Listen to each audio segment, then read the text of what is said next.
Pursuant to the New Jersey Open Public Meetings Act, the Highland Park Board of Education has given adequate notice of this meeting by having published the date, time, and place of this meeting in the Home News Tribune and has posted notice of this meeting at the Middle School, 330 Wayne Street, Highland Park, New Jersey.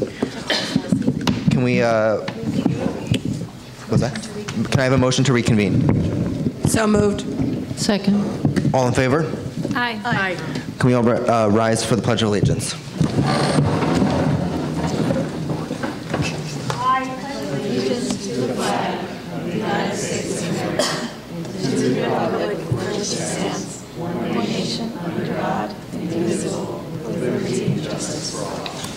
Thank you. Linda, can we have a roll call, please? Ms. Aversa? Here. Ms. Berkowitz? Here. Ms. Bull? Here. Ms. Cimarusti? Here. Ms. Gowan? Here. Ms. McFadden DiNicola? Here. Mr. Roslowitz? Here. Ms. Scherber? Here. Mr. Sherman? Here. Linda, are there any further communications from the ones listed on the agenda? Two items. One is a congratulations from the principal of the middle school to the department, to the school, congratulating the Highland Park Middle School Music Department staff and students for a phenomenal weekend at Hershey Park. They performed, she congratulated the teachers, Beth, okay. Beth. Martinetti. Martinetti, Chinting Feng, and Keith Presti for their contributions, and thank the chaperones. And the summary from the weekend: Symphonia received first place Superior, Concert Orchestra first place Superior, High School Overall Orchestra Jazz Band second place Excellent, Concert Band second place Excellent, Choir third place Excellent, and Outstanding Accompanist Anna Gao. Thank you. So congratulations to them. And I wanted to remind the board members that on October 27th through 29th will be the New Jersey School Boards Association annual workshop. If anyone is interested in attending, please contact my office. Thank you. Guys, can I have a motion to approve the May 4th regular and executive session meeting minutes, please? So moved. Is there a second? Second. Linda, can we have a roll call, please? I'm sorry, are there any comments? Linda, roll call, please. Ms. Aversa? Abstain. Ms. Berkowitz? Yes. Ms. Bull? Yes. Ms. Cimarusti? Yes. Ms. Gowan? Yes. Ms. McFadden DiNicola? Yes. Mr. Roslowitz? Yes. Ms. Scherber? Yes. Mr. Sherman? Yes. Mr. Soto, can we have the superintendent's report, please? Yes. Let's begin with the student update. Okay, so AP testing is finally over. The Environmental Club will be holding an Environmental Education Day on June 2nd, complete with an assembly about Mark Dixon, an environmental documentarist, as well as an environmental workshops throughout the day. The junior class held their junior prom this past Friday on May 15th. Student Congress plans to hold a funding meeting on June 9th. Representatives will vote on which clubs will receive funds from recent fundraisers such as the Spring Soiree, which was the dance. We have the NJ Science League standings. Bio is 5th, Chem is 11th, and Physics is 22nd. The Autism New Jersey fundraiser is still going on, and people are encouraged to buy puzzle pieces to support the cause. They're just $1. So if you want to buy one, you can give us $1, and we'll write a puzzle piece with your name on it, and it goes in the school. The high school band concert was May 7th. Master Chorale will perform at the NJACDA Music Festival on May 21st, which is this Thursday. And the high school concert choir performed the Star Spangled Banner at the Somerset Patriots baseball game on May 12th. Their spring concert is next Wednesday, May 27th at 7 in the high school auditorium. There is a project graduation fundraiser this Thursday, the 21st, at Irving School. The dodgeball tournament run by Ms. Barca and Mr. Roche will take place tomorrow night. Girls track are the gold division champs for the first time in over 15 years, so congratulations to the spring track girls and coaches.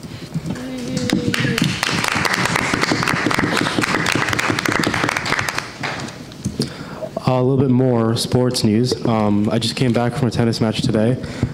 Boys varsity tennis, we beat Metuchen right? Yeah.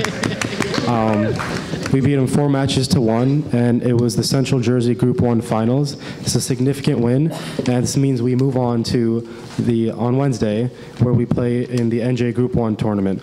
All the regions in all the regions in New Jersey will come together and play in this tournament.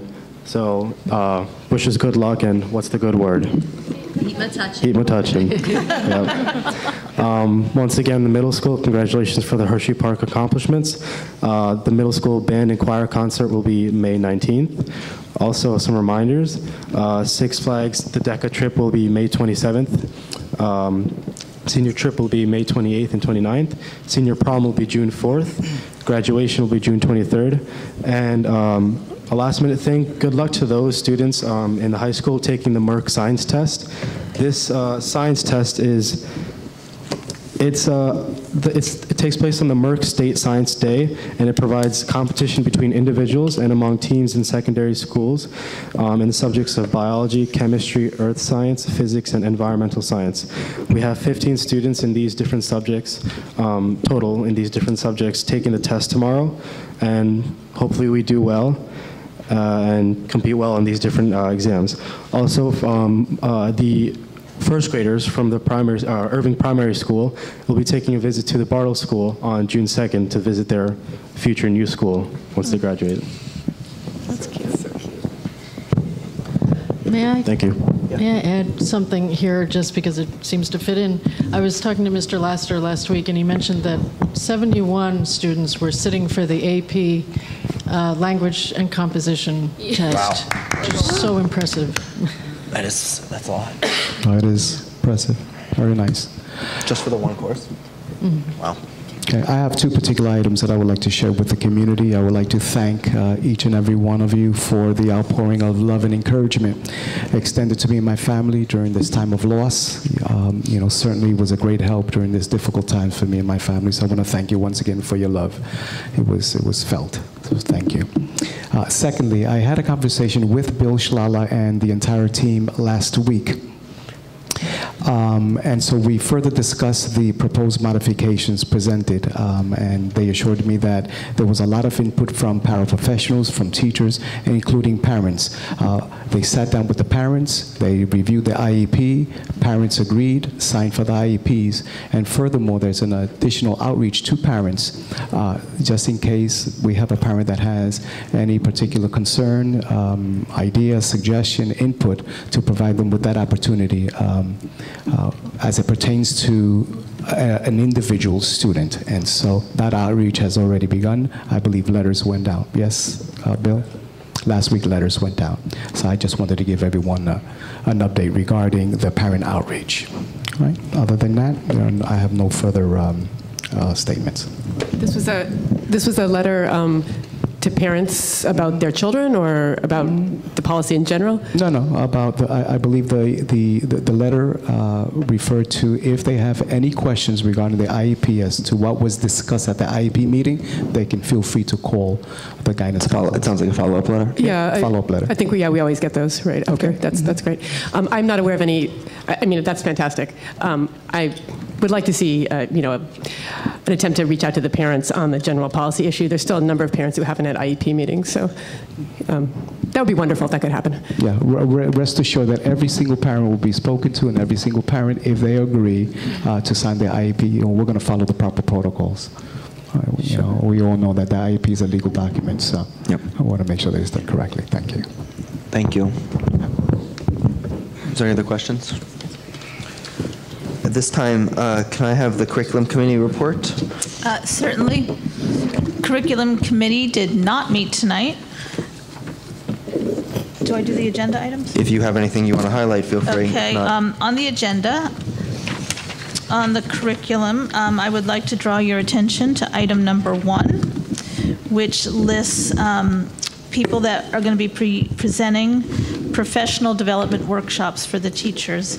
I'd like you to notice that I think all of those names are current teachers. Yes. In the district. So I know there was questions about how are we doing PD. Here's one way that we're doing PD. So I think that's great, and I know a lot of you asked that in-staff people present PD if they've gone to other workshops, so I do want to make sure you all see that. And that's it for the curriculum committee. Perfect, thank you. Any comments? Catherine, can we have the... Hold on a second. Yep. There was one item that I wanted to discuss on the field trip, the list of field trips. Yep. I did ask Israel about it. It's another field trip that's listed under gifted and talented. The explanation was that this was opened up to 4th and 5th grade students that are not just G&T students. That everyone was invited to attend, and while I was glad to see that, on the other hand, it still seems like perhaps the structure of the trip was something that would not be something that, I mean, and I have no idea how this was presented to all the 4th and 5th graders, but if we look at how it's listed on our list of field trips, it's $50. The cost of the trip is $50, and the mode of transportation is the parents' cars. So if you're a kid whose parents can't, I mean, like, does that mean each kid is driven individually in a parent's car?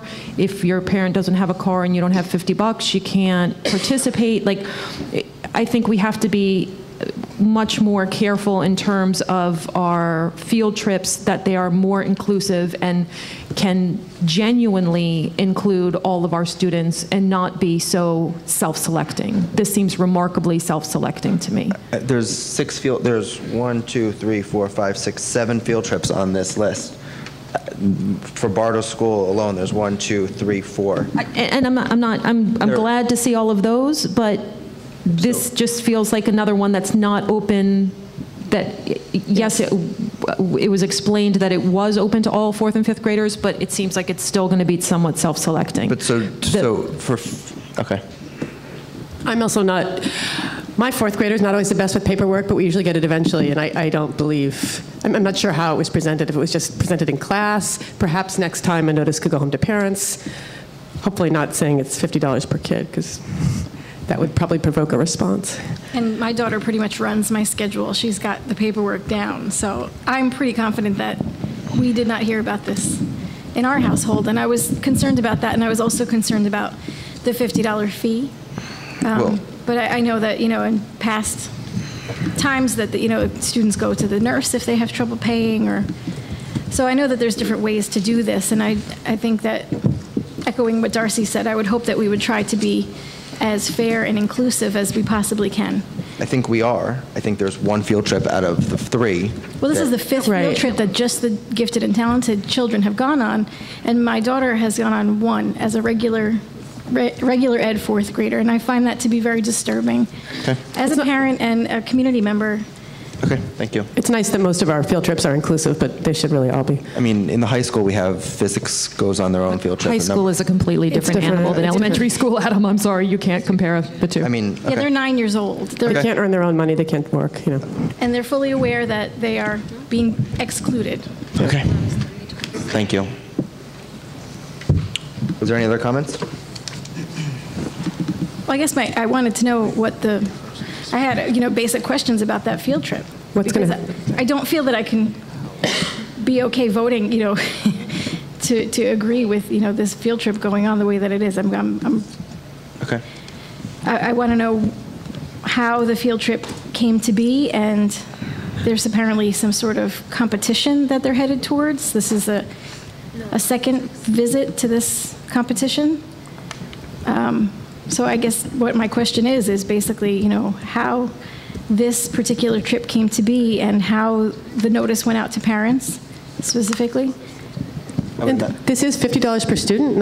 I actually assumed that was for the whole trip. I would imagine it would be per student. Yeah, that seems It's also from unlikely. 3:30 till 9 at night. So if your parent is not available. I mean, this is not something that we haven't done in the past. It's a special trip for us. It's part of the curriculum that we have a course, and it's part of the curriculum. Adam, you're just making that up. This is not part of the curriculum. It's not open just making that up. I mean, it's part of the course. It's part of the course. No, the Gifted and Talented program was rewritten just this year with Miss Amsterdam. So I don't think this is a traditional thing, and that's, hardly a good reason to continue something that's unfair and unjust. It would also be nice to see a curriculum, if there is indeed a curriculum for the G&T program at Bartow and Irving. I mean, I have no idea if there's a curriculum. I'm sure there is, but. it seems to be in a secret place. So if we could just get some clarity on how this trip is, how, it came to be, who was invited. Well, but here's the other problem is now it's the 18th, and this, I think, is on the 25th. So if we don't approve it tonight, we're kids who are scheduled to go, we're sandbagging them. So, Right. I think it also, begs the question, we need to find these, have these on our agendas a lot sooner than a week Well, before. that actually is something that we've tried to address with the teachers, that they really do need to get these trips on the agenda earlier. Yeah, because I'm not going to sit here tonight right. and that actually is something I very much agree with. Also, for a while, because I was on the curriculum committee for several years, we were very careful, we were very insistent that the teachers be very careful about making the descriptions on these forms very clear. Completely so that we agreed. don't have to guess whether it's $50 for the whole trip or $50 per child. That seems to have sort of, relaxed itself a little bit. And so I would certainly ask the administration to sort of reiterate that the board really does need to see prospective trips much earlier in the year, and that the information that's included on the forms they have to fill out be as comprehensive as possible, or we will start not approving them. As Darcy said, this is next week. I'm inclined to okay this, but I certainly agree that more information is required. And this is the second time we've been put in this position with a GNT trip, where it's, we'd like more information, but we can't really get it because it's happening before our next meeting. Right, and so that I certainly, Yeah. completely endorse, that the information needs to come to us much earlier. So I don't want to prevent the children from going, but I think that I might vote against this just on principle, because I just don't feel that this is something that I can support. So I'd like to get that message loud and clear out there that, this needs to be done differently from now on. Okay, thank you. I'll definitely communicate this to the principals and to the teachers, the need to forward the information a little sooner, and the description have needs to it be a be little much bit more more complete. specific and more comprehensive. Right, Yeah. including who is eligible to go on the trip, and then again, apparently the outreach is a little lacking as well. Yeah, correct. Thank you. Thank you very much. Any other comments? Catherine? The Finance Committee did meet tonight. 2 agenda items. Item 7 is the renewal of the contract with the independent auditor, and there are no changes. Item 8 is a renewal of contract with Source for Teachers. Because of the high volume of subs we're using, the daily rates are reduced. We also spoke about a number of items. The high school boiler replacement project, bids were received. There were 4 bids that came in. They were very high, and Linda is suggesting that we wait and put out another request for bids in January. It's been budgeted for this coming year, and it will remain in that. It will be remain in that fiscal year. In The 15-16. 15-16. Because we took money out of capital. Sorry, go on.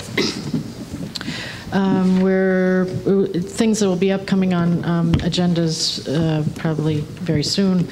They needed to purchase 4 air conditioners for Bartle School. They were old and efficient and did not fit in the new windows that we just had replaced.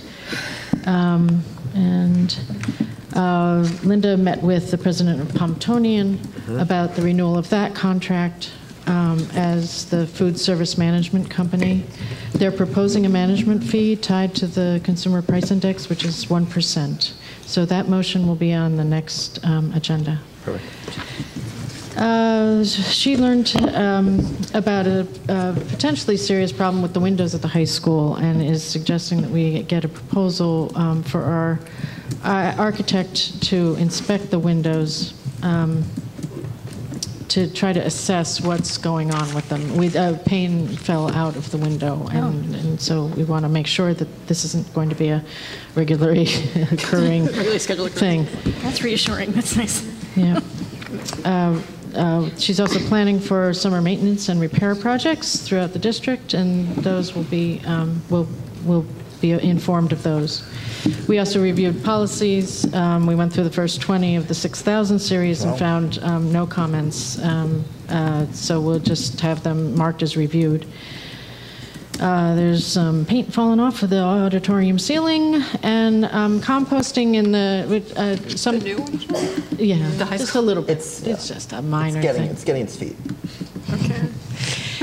The cafeterias were composting. The students in the cafeterias were composting food waste, and or they were putting them in the buckets. But apparently there was a problem with the company that was handling this. So at this point, those buckets have been taken away, and we are going to be looking for some other company to be working with. Being, trying to be a green community and working on the Sustainable Jersey for Schools project, we want to promote this if we can. Yep. One more thing, the Bartle Garden is going to get a gate that is going to be through grant money through the Sustainable Jersey or something associated with that. And also, Gary Panicello from the borough is offering to help with the installation, which is really kind of him. Okay, that's it. Are there any comments? I guess just for the next meeting, it would be helpful to have clarity on the contract with Source for Teachers, whether it's an exclusive contract or not. Yep. Thanks. Any other comments? Chair? Yep, personnel did not meet tonight, so just note your agenda item. Perfect. Thank you. With that, I would like to... Policies? Yeah. Oh, sorry, policy. Policy Committee did not meet tonight, but there are a number of policies on the agenda for second reading, so we can discuss those. Is there discussion of these? We normally discuss. Yes. Right. Yeah. I had a couple notes. Okay. So 2110, that's the philosophy of education. Mm-hmm. There's the last sentence in, I think, the last paragraph. So I don't have it with me, but these are the notes. We had the last portion of the sentence, understanding based on race, religion, and developmental abilities. Does everyone see that? 2110.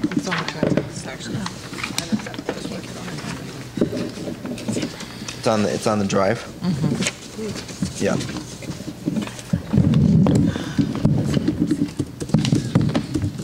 Thank you. So,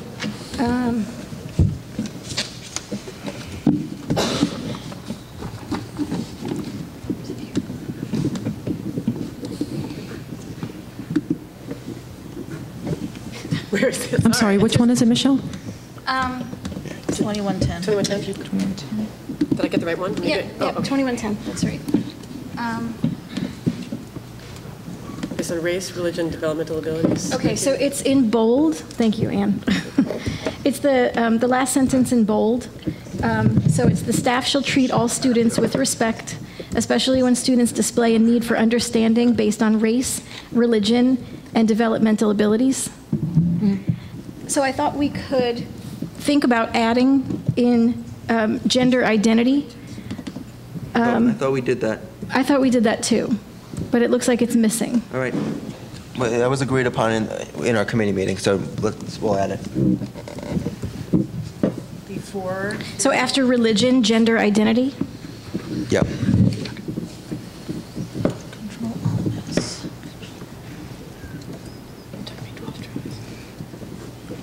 Okay.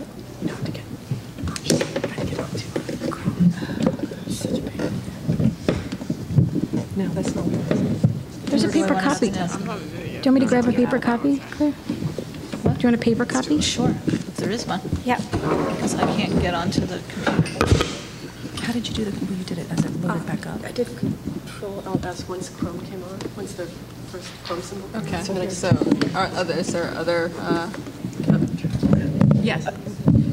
Yeah, there are a couple other comments. Are we done with that policy? I didn't want to jump in. Yeah, let's go policy by policy. That's a good idea. Okay, that was it for 2110, and then the next that I had notes on was 2310, placement appeal process. Does anybody have any notes before something before that? 2310 is pupil grouping, student grouping. Right. Right. Yeah. Includes the placement component.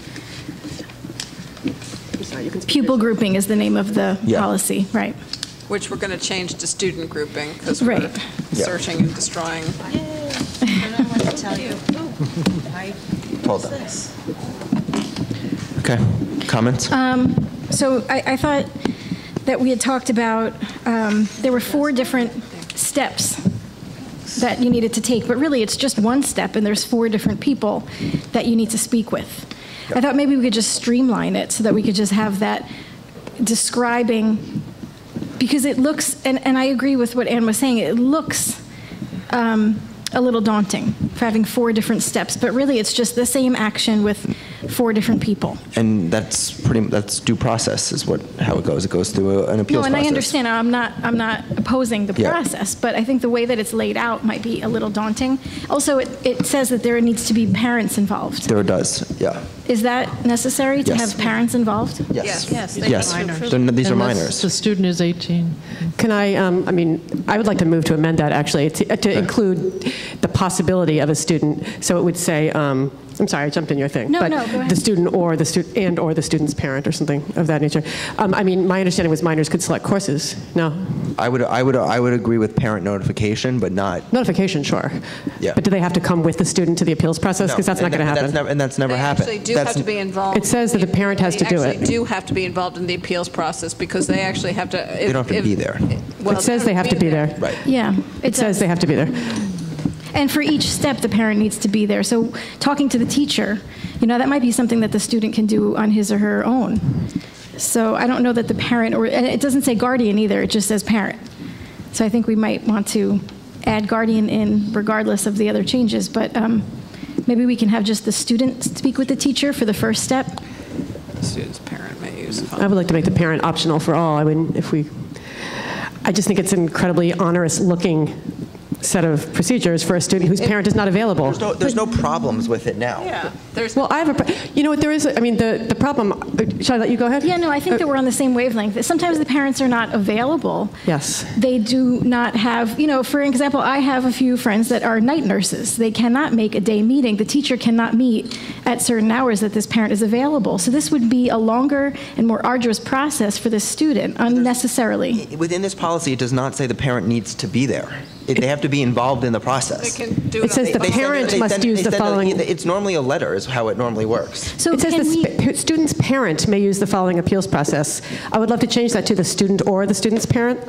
I mean, the parent has to do this? The parents have to be involved. They have to give permission for anything unless the student is 18 years of age. The student can't pick any course. Well, they pick it, but they have to be. recommendation.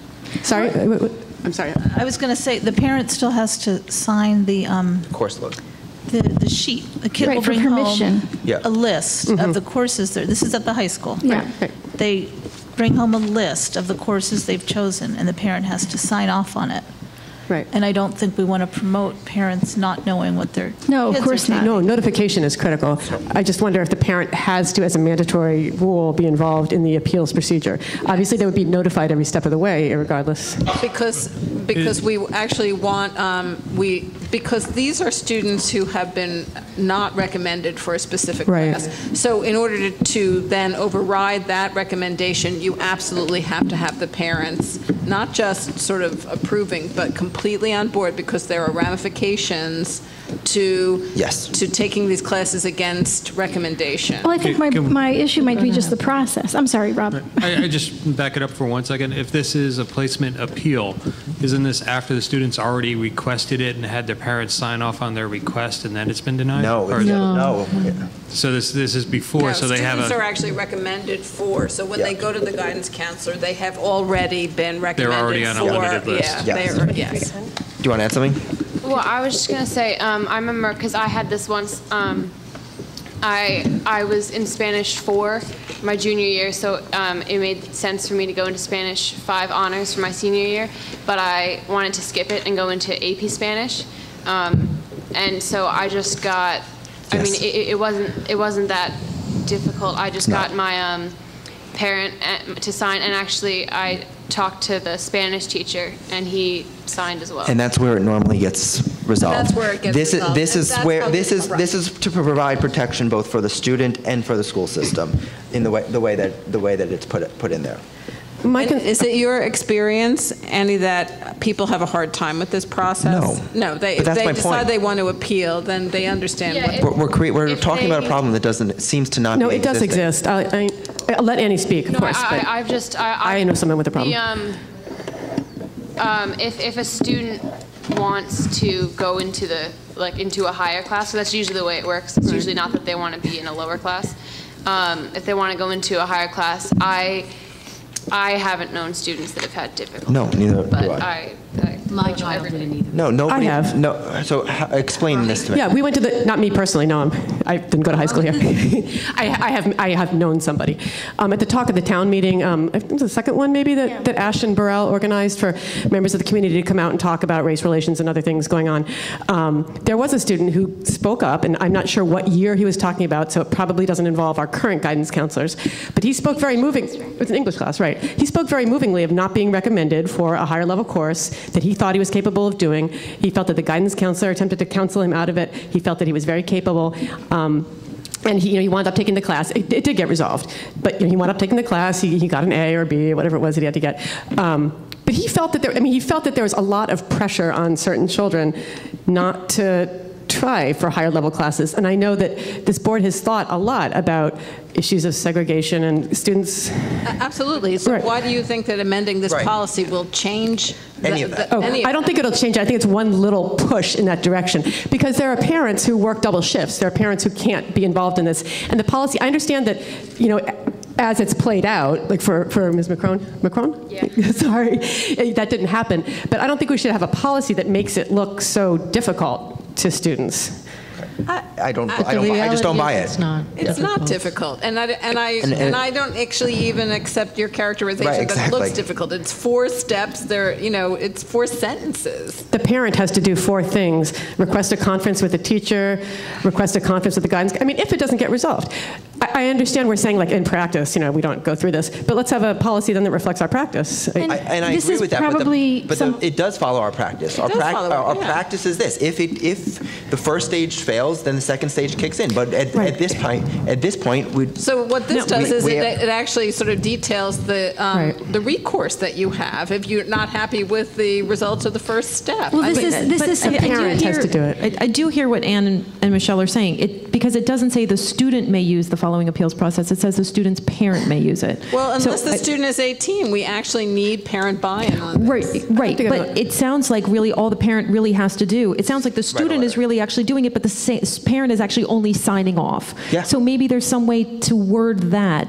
it's actually the student that's engaging in the appeals process with the sign off of the parent. So the student is actually the one, and we do want, by the time a student is in high school, we do want to empower them to be doing these kinds of things on their own, of course, with full notification to the parent. So maybe it can just be worded slightly differently to say the student may use the following appeals procedure with the signature of a parent, or I have to stop you and say, if my child was wanted to go into an honors or an AP English course and had not been recommended for it, I would want the opportunity before my child went to a teacher to talk to my child about it, to discuss the implications of going into a class that the teacher didn't feel you were ready for, and perhaps then also to talk to the teacher. I would actually want to know before this process began. Right. Well, so we could put it in there that the parent signature would be needed to start the process.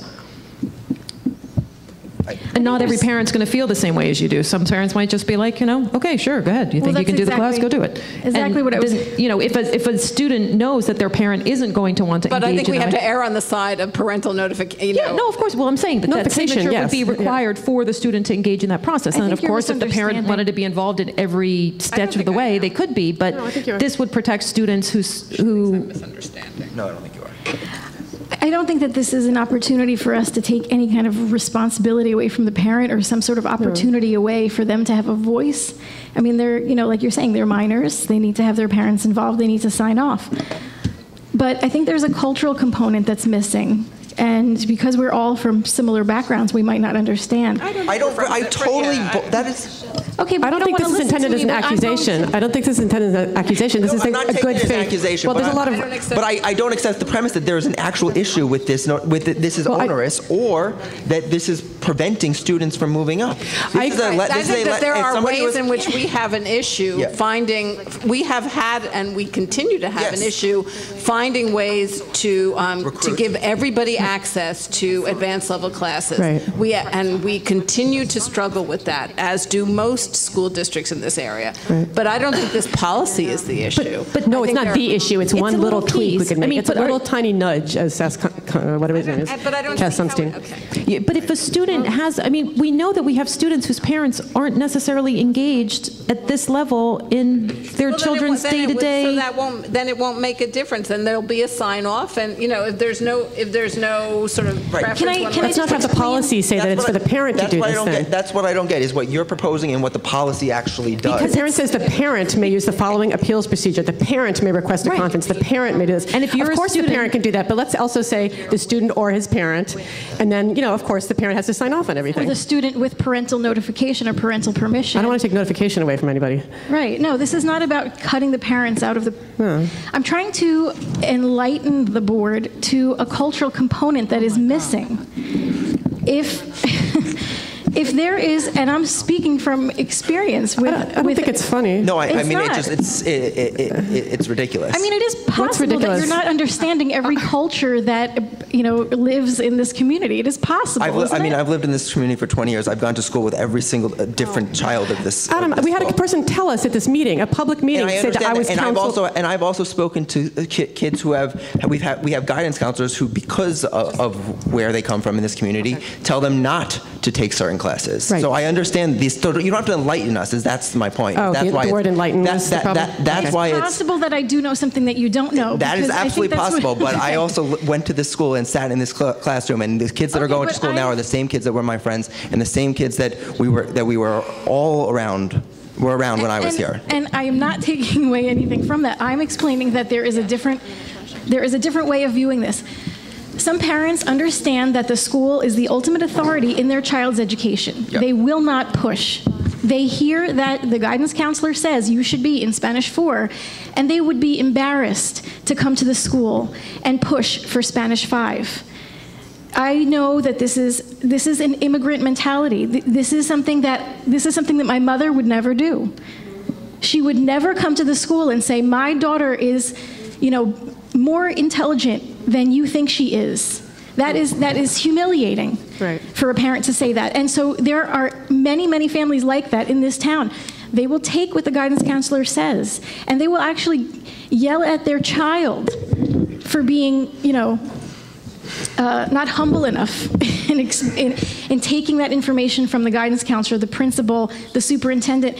There are families in this town that will not do this, no matter what the policy says. I understand. Can we make this easier for the parents to understand, for the students to understand what is happening here? Because we all don't come from families whose parents think we are the best and the brightest.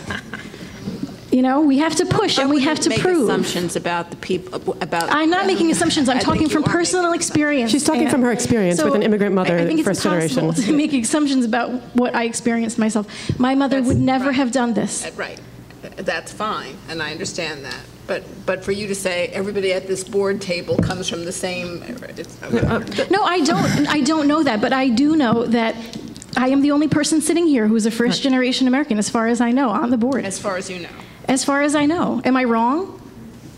I don't know everyone's assumption. That's right. You don't know, and not everybody. Okay. That doesn't really matter. This so personal. Can we? It doesn't matter whether Michelle, you felt talked down to. I mean, it seems to me that there are parents, for whatever reason, be it cultural, be it whatever, they're not going to challenge the school, and there are situations where the school should be challenged. There are also parents who are working all the time. Right. Can we just bring it back to the language of the thing? And is there support on the board to change the language of that first sentence from the student's parent may use the following appeals procedure to the student may use the following appeals procedure with parental with Notification. parental notification. That's a simple change. But I think that unfortunately in the situations like Michelle is describing, it still may not even help the child. Right. But we should put it in there. Yeah, Right. right. You know, No, I mean, obviously, there are bigger social problems, right? You know, I think that this would is go a one long way tiny to solving thing. it. Then if the student is prepared to go speak to the teacher, they just need a sign off from the parent, and then they can go and do it. And that empowers the student, that takes off the pressure of, if I read this and I'm a student who knows that my parent is not going to come and engage in this process, but I want to engage in the process, that empowers me to do it. I can just go home and say, can you please sign this for me? I want to appeal this. As long as those parents sign off at the end. Yeah, so let's just change, if there's, if there's support for that among the board, we can stop debating it, and we can just say, if a student desires to enroll in a course but has been denied placement, the student may use the following appeals procedure with parental. How do you know the parents have been notified? Because it would require a signature. So Because you just said that would be in there, yeah. So Just put the student and parent may follow the. Student or parent, student and parent, but there has to be parent notification. I mean, I would say the student or the student's parent may use the following appeals procedure, with the stipulation that the student must get a signature to begin the process, or? So Annie and Vivek just had a suggestion. It's going to make it. Direct from the students. If a student desires to enroll in a course but has been denied placement, the student may use the following appeals procedure, comma, with the notification and consent of the student's parent. There you go. So that makes the What's the active, difference? Okay, Adam. the active participant, the student, If there's no difference, let's do it. yeah. So this, There's no difference, then let's do it. Well, if some people say there's a difference and other people feel very strongly there's not, perhaps we should just do it, and then, That's fine. I mean, the parents still, yeah, it's fine. I mean, I think there is a difference. But there's no need to argue about it if When you it's... get the answer you want, let's stop worrying. it does exist. I have a quick question. How do you ensure that the signatures are legitimate? How do you ever ensure that? That's a big problem. I'm a child. I want to be in AP Spanish one way or the other, and I don't want to bother my mom or my dad, and I'm going to get somebody to sign off on me, and I'm going to say this is my parent's signature. So then That's we a can put problem it with on. every single permission slip that we have in this How do we ensure district. that it hasn't been Have the forged? guidance counselor call the That's a parent. question. Okay, all right. I mean, if you want to So put you're a. still involving the parents with a conversation Yeah. to ensure that that parent signed off. So you're going to have the Makes a guidance lot of counselor sense, call and right? say, is this your signature? No, we have received the following documents. We just want to ensure that you're in agreement. Is that a phone call that you're? No, you can be a phone call. Is that the only procedure for which we verify signatures like that? I mean, when else do we verify signatures? This is a question I'm posing. Yeah. I think that's a very good, important thing to take note. I think we could say maybe after, say, with the notification and consent of the student's parent, as confirmed by all participating members of the appeals process. I think we can We're just making say- this way too. Now we're starting to get back to the original, I think, though, where the parent has to be super involved. We can add the clause, Michelle, I think Yeah. that's fine. Yeah. Let's add the clause that Michelle suggested, I think that. I think a phone call wouldn't be out of order. But this is not like a kid asking to go out at night drinking, Yeah, I got permission to go to the prom, and I got permission to stay out all I don't night. know if we have to codify the phone call. I think that if Yeah. we add the clause, if a guidance counselor feels that there's a suspicion, Right. there's always the situational, They can always do that in any context, right? It's not going to get to that point. It never gets past, Yeah, but we want our policies to reflect what, So I think we should add the clause that Michelle suggested. I agree, that's fine. So Michelle, can you read it so that Linda can, you got it? Great. Thank you, Linda. Thank you, Annie and Joe. Thanks, you. guys. Don't get me started. Yeah, it's fine. I don't know. I'm just I don't think we're thinking out changing loud. the No, policy it's fine. substantially. It's- So that's fine. I think it's. Don't, fine. we're fine. Okay. We're fine. It's not, there's literally no change. Okay. Okay, Other policies? so 2260. Hold on a second.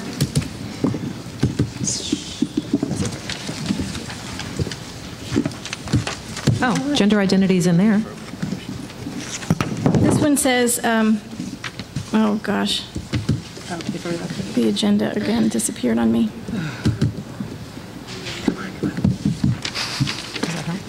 It does help. Helps me. Do you see it? I know that's what I keep saying. Do you want to Mine, see for the some policy? reason, I can't see the agenda or anything else on my screen. 2260. Okay, so number one, Review current and proposed curriculum guides, textbooks, and supplemental materials for bias, and Sorry, determine... can you say where you are? Like what It's paragraph? under number 1. Okay. He, she, shall. Number 1, review current and proposed curriculum guides. So in the third line down, it says of both men, women, and individuals. I think we had discussed a different structure here, because we had talked about, gender not being binary. So we were trying to say that the contribution of something besides both men and women. That's what we had originally, both men and women. So can we just say individuals rather than both Sure. men and women? Sure. So strike out both men and women? Yep. And just put Individuals. Yep. and. So it's going to read of individuals. So you're getting rid of both men and women and. Yeah. Yes. You got that, Linda? I get it, but I think when you're talking about affirmative action, you are talking about gender bias also. So you're taking out the gender bias effect. Could it be like individuals regardless of gender identity or something There you like go. that? There you go. I mean, would that be That's fine. respectful? That's fine. Yeah, I think that would be better. Individuals regardless of gender identity. And racial, Oh, the other stuff stays in, right? The racial stuff? but how do you Yeah. fit it? And just the gender. So it's just So contributions. it's going to read, fairly depict the contribution of individuals regardless of gender identity, comma, and various racial and ethnic groups in the development of human society. Yeah, fine. Do we need something about religion there? If it's not there. It's not there now, but is that something that we actually, need? it is the affirmative. It's in the introductory paragraph. Affirmative action officers shall identify and recommend the correction or removal of impermissible bias based on race, color, creed, religion, national origin, ancestry, age, marital status, affectational or sexual orientation, or gender identity. Affectational. So it's there. And it's in the law, which is the more important part. Personal appearance? Yeah. Personal appearance? Or is that who you love? Okay, anything else? Okay, and then number 4, I just wanted to know, does that include clubs and activities? So it says that ensure that similar aspects of the school program receive commensurate support as to staff size and compensation, purchase and maintenance of facilities and equipment, and access to such facilities and equipment. Because I know that we had had a discussion about the different clubs and activities maintaining their own source of But that wouldn't actually resource. be part of an affirmative action. Well, it could. I mean, because certain groups have, benefactors. They have. Factors? Yes, but that's not an affirmative action item. Right, I think that refers to like men's soccer versus women's soccer. Is that how that was supposed to be interpreted? Yeah. It could also be men's soccer versus the theater program, football versus, I would think. Since those have racially and gender. So my question was, does that include clubs and activities? because this is really just regarding affirmative action. So it would be, for example, men's soccer versus women's soccer. It would not be football versus the drama club, because that's not an affirmative action issue. What about ones that are roughly divided along racial lines? I mean, not in all cases, on average, where we have a higher concentration of minority students in some sports programs and not in others. I mean, do we want to address that, or no? That's actually.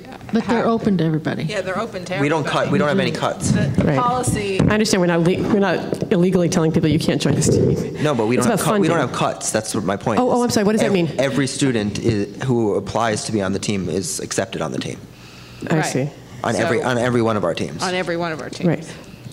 Okay, I think the concern was with funding, though. If what happens is, It says commensurate support. right. So if some programs are funded less well than others, and some programs tend to attract a greater proportion of minority students than other programs, do we want to make sure that is? I guess it is included in there. Maybe it's just included, and we can deal with it Well, in that was my implementation. question, because the way that I read it, it looks like it is included. Yes. But I don't know if that is the case. It is. It is included. It is. Okay. Yeah, it does say activities. Okay. So we'll deal with the implementation at another time. Okay. I think. And that was it for 2260. Perfect. And the very last one was 2230. Yep.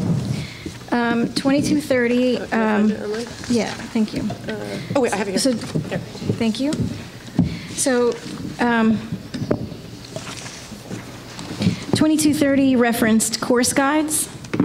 Now, on several different websites for other districts, I noticed that course guides are available online. Ours are too. I looked at it today. Okay, because it looked to me like it was incomplete, and I couldn't find. The 2015-2016 one is up on our website. Okay, so that answers that question. I would love to see it. I mean, we had a letter from a community member that I thought was made some really good points. Where is it? Let me find this. The second paragraph says each course guide will contain course of study, content standards, objectives, blah, blah, blah, blah, blah. I mean, I would love to see it publicly say what the eligibility requirements are. It's in the course guide. Yeah, well, I looked at the course guide, and what it said was when there's I'm talking about like honors, AP, CP, it'll say this course is open based on teacher advice and recommendation. So that eligibility. But I know there's more specific eligibility things that Mr. Lassiter puts out. Let me see if I have it. It's available on the website. It looks like this is just the middle school one. Algebra 1 to final to geometry honors, you have to get this many points, yada, yada, yada. I mean, I think it would be helpful to kids to know what they have to do to get into an honors or an advanced placement class. Any kid knows kids know what they have to do. Kids know what they have to do? Well, I think that was the email. The reference in the email was about that specific problem, was that children are not in enough advanced warning. They weren't given advanced warning early enough. So, a seventh grader's performance would affect where they're placed in ninth grade. And so that was, I think, what the email was about. So I think that's a good point. I don't think it belongs in this policy. So I think you need to actually find the policy, because I'm sure it is a curriculum policy that addresses this, and revise that policy. It's not this one. This is just about the actual course guide, where it will be, where it will live, when it's available. What you're talking about, the prerequisites, I think that is actually something that you should address in the appropriate policy. It's not this policy. Not this one, probably in the 5,000s. Well, it does say each course guide will contain yada, yada, yada. I mean, I would like to see it contain eligibility requirements, even if it's like see page 1 above where we discuss all the eligibility requirements. Yeah, we could stick that in there maybe. Prerequisites and eligibility requirements? That's fine. Okay. And just on a housekeeping note, between content standards and objectives on that one, for some reason, there's like a semicolon instead of a comma. All right. Oh, yeah, right. So after skills to be taught, we'd strike the and, skills to be taught, semicolon, prerequisites, semicolon, and eligibility requirements. Semicolon? No. Well, there are some. Aren't they all semicolons? Oh, there's only one that has that's a what I'm semicolon. saying. That one is and Oh, shouldn't only be. one has one. I'm sorry. Yeah. No semicolons. Sorry. Prerequisites and Eligibility requirements, meaning eligibility to get into honors or AP versus the CP level course. Right, but so I think what Darcy said is there is an errand semicolon in there after grade levels, right? Sorry. Errand semicolon, I like that. Okay. Any other comments? Yes. For 2110 and 2200, the recommendation was made that everywhere it says New Jersey Core Curriculum Content Standards to add in as well as the Common Core State Standards, and that was done in both 2200 and 2110. I've checked both with the New Jersey Department of Education and with Strauss-Esme, and both say that that's not necessary or recommended. In fact, Strauss-Esme pointed me to our bylaws, and bylaw 000.02 actually gives the definitions, and the definition for New Jersey Core Curriculum Content Standards includes that the Common Core State Standards are comprised within the New Jersey Core Curriculum Content Standards, so that does not need to be added. And it's done so specifically because, if next year or 2 years from now the state decides to tank Common Core State Standards, which is, not inconceivable, that boards don't have to go through and change 20 different policies. They only have to change the definition. So they actually recommend that we do not change individual policies to add in Common Core standards, and that just saying New Jersey Core Curriculum Content Standards actually covers us for whatever the standards are for all of the different disciplines. All right. Take it out. So that would affect other policies that we've reviewed, because we added we added the NJCCCS to those. I don't think we've approved any of them yet. I think this was the first one that we We did. And they should say NJCCS. They should say New Jersey Core Curriculum Content Standards. What they should not say is they should not have Common Core State Standards added. It's not necessary. It's not extra. Yep. It is not extra. Okay. So we're taking that out where we added it in. Any other comments? I did have a question about the students and pupils. Is it students or is it pupils? I think we're changing it to students as we move through the policy manual. So, But actually, we may want to think about that, because in looking at those definitions, it actually, the definition is pupil, not students. what definition? The same definitions in the bylaws. Oh, well. The definition actually says pupil, not I know, student. we can change it in the, we're going to have to revise the bylaws as well. We have to actually revise all of it. Okay. So that's what the policy committee does, is go through the 00s. What's the Because we started to do it. Are you talking about the 2 years regulations or the bylaws? bylaws? Bylaws. So we started to do it 2 years ago, so it's half done. So we might as well continue the work. I guess pupils is, I think that our Outdated, former maybe? superintendent felt pupils was an old-fashioned word. And it's actually interesting, the gentleman from Strauss Esme actually pointed out that they've started revising all the policies just to say parents and not parents, guardians, this, that, the other, because then the definition of parent then comprises all of those different, ways that one might parent. So that every policy doesn't have to be changed, you would then just go and change the definition. Yep. Okay. Okay. Any other comments? So we can move these for a second reading now? Yeah. With these changes? Yes, okay. Perfect. All right, seeing as there's no other comments, I would like to now move to our legally obligated public hearing on the superintendent's contract. I will open it up for board discussion if there is any, then an adoption of the resolution, and then open it up for public comment only on the superintendent's contract. Is there any board is there any board discussion on the contract? Yes, I have a question. What Yeah. are we putting in the blanks on the first page? What? What are we putting in for the blanks on the first page? Is it today's date? It would be today's date. Yeah. Okay. If I can just clarify in case everyone doesn't know already, the reason that a hearing is necessary is when there are changes to the terms of a contract. The change in this case is the dates. That's the basic reason that we're having the hearing, is because the contract was modified to be from April 1st to September 30th. Okay. Seeing as there's no further board discussion, I would like to open up for public comment on the superintendent's renewal contract only. Is there any public comment? Seeing as there's no public comment, I would like to have a resolution to adopt the contract. So moved. Is there a second? Second. Linda, can we have a roll call, please?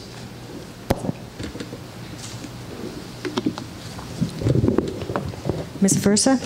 Yes. Ms. Berkowitz? Yes. Ms. Bull? Yes. Ms. Simorowski? Yes. Ms. Gowan? Yes. Ms. McFadden DiNicola? Yes. Mr. Roslowitz? Yes. Ms. Scherber? Yes. Mr. Sherman? Yes. Now I'd like to open up the board meeting for public comment.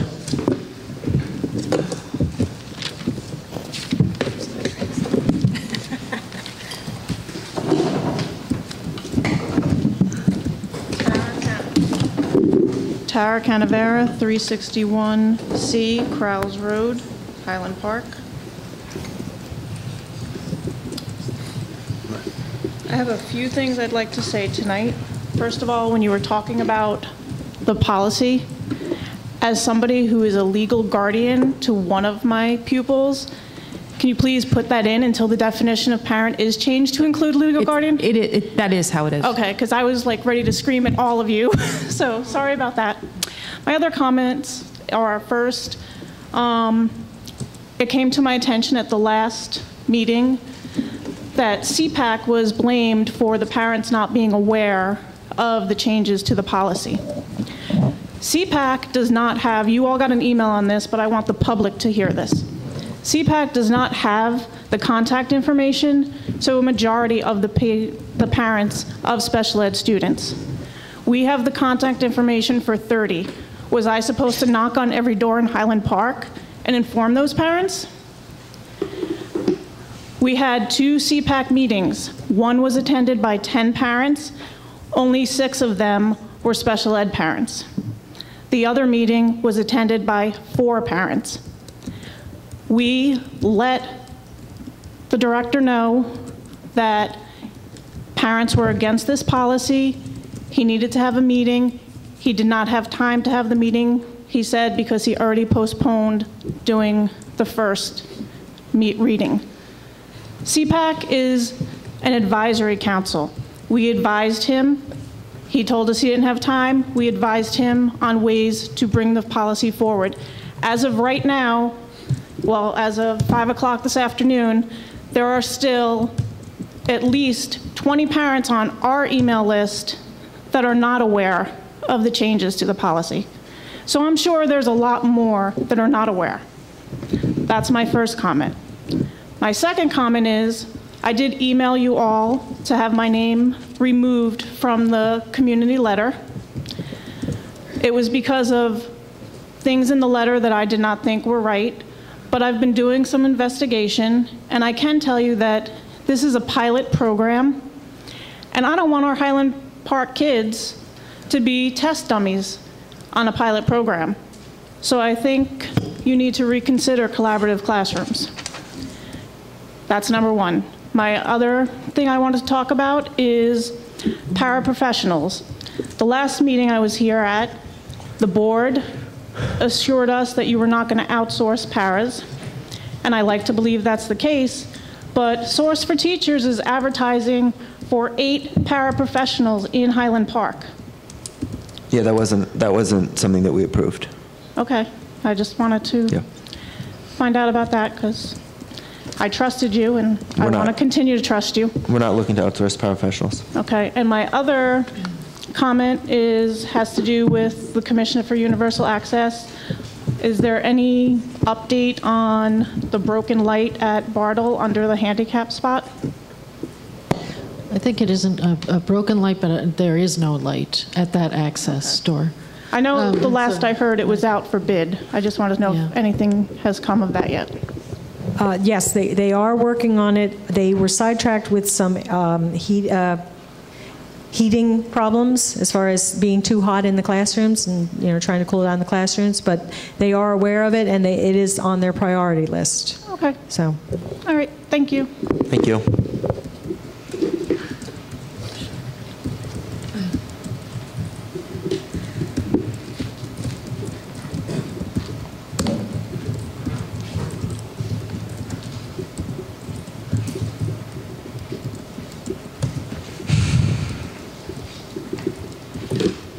Sharice Richardson, 227 Benner Street.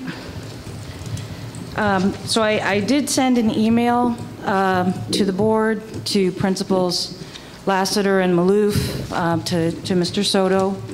I recognize that only went out yesterday evening as I was sort of trying to do my due diligence and actually check out the information that I was receiving from my child and make sure that what I was hearing was, meshing with what reality was. And I wrote to you regarding the police presence in the middle school and the high school, and my concern and disappointment about the lack of communication around this issue, and the fact that if we're going to have a police presence in our high schools, the parents and the students need to know why the officer is there. Okay, we have middle schoolers running around making up stories about why the cop is there. My daughter's a very nervous, she's a very anxious kid. She's, she keeps to herself a lot. And she was worried that there were bad things happening in the schools because the cop was there, because of rumors that were being discussed. So that's one piece, which is when we don't communicate with the children about the purpose of something that is there. And I also talked with high schoolers who also had no idea why the officer was in the building, what the purpose of it was. So, So I made an inquiry, and as many community members do, I use Facebook. So I went to the Highland Park parents page because it's typically a good source of information from people who know.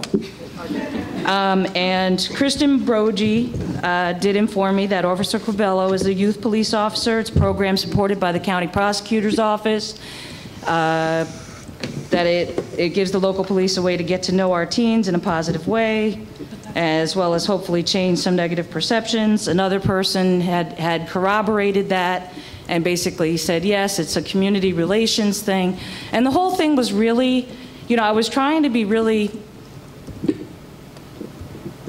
okay with it and trying to trust the reason why this officer was in the building, but it has not sat well with me. And as I said, and I know that you've read the email, and I know I'm talking to you about things you've already looked at, but given the current political and social climate in our country, given the fact that there are protests that are happening all across the nation because of black and brown people being shot in altercations with police officers, whether they're at fault or not at fault, makes no difference. We have to recognize that not everybody sees the world the same way. When our students, and I have many, many stories that I've collected over time about incidents where our high school students and middle school students have been followed by police on their way home from school, on their way home from the library, on their way home from after-school programs, been tailed, were terrified, thought they were going to get arrested, and were doing absolutely nothing wrong. They were walking while black. To bring an officer into their safe space, into their school environment, introduces a whole nother level of anxiety for them, where they are questioning themselves. If they've already been tailed on the street when they're doing nothing, how do they feel in the school if they see the cop look at them during the day? How does that affect their academics? We're trying to address an achievement gap. We cannot do that by destroying trust. Students will not concentrate on their work when they feel that they are being looked at as disciplinary problems, or if they feel that they are being surveilled. The officer needs to be removed from the school and not be reintroduced until a meeting is held with parents and with the students to explain the presence of the officer so that we can begin to build trust. You don't understand? There's a reason why brown and black people aren't here at these meetings. They're not here because they don't feel like you listen to them. They don't feel like you see them. You don't understand them. When Michelle talked about the fact that parents have from different areas, they're not going to question. And if they see a 4-point bulleted list of things that they're required to do, with everything else going on in their lives, they're going to tell the kid to forget it. They're not going to engage in a 4-part process. And just the way it's laid out feels very daunting. And I'm a very educated person. You need to think outside the box. And you need to think more broadly about other people's experiences of the world and how they go through their daily lives. We have 36% of the children in our district qualify for free or reduced lunch. That means that in their homes, money is super tight. Some of those homes are food insecure. Those parents are worried about whether or not they can get their kids meals on a daily basis, whether they can pay the bills on a daily basis, whether they're going to have a home next week. And we're asking them to go through a 4-part process to appeal something.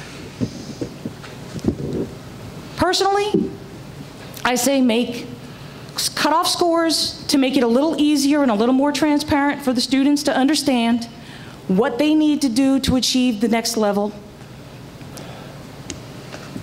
And send it home to parents so that they can see what their children need to achieve to reach the next level. If you really want to have parents be involved in the process, don't wait until they have to fight for their kids' rights.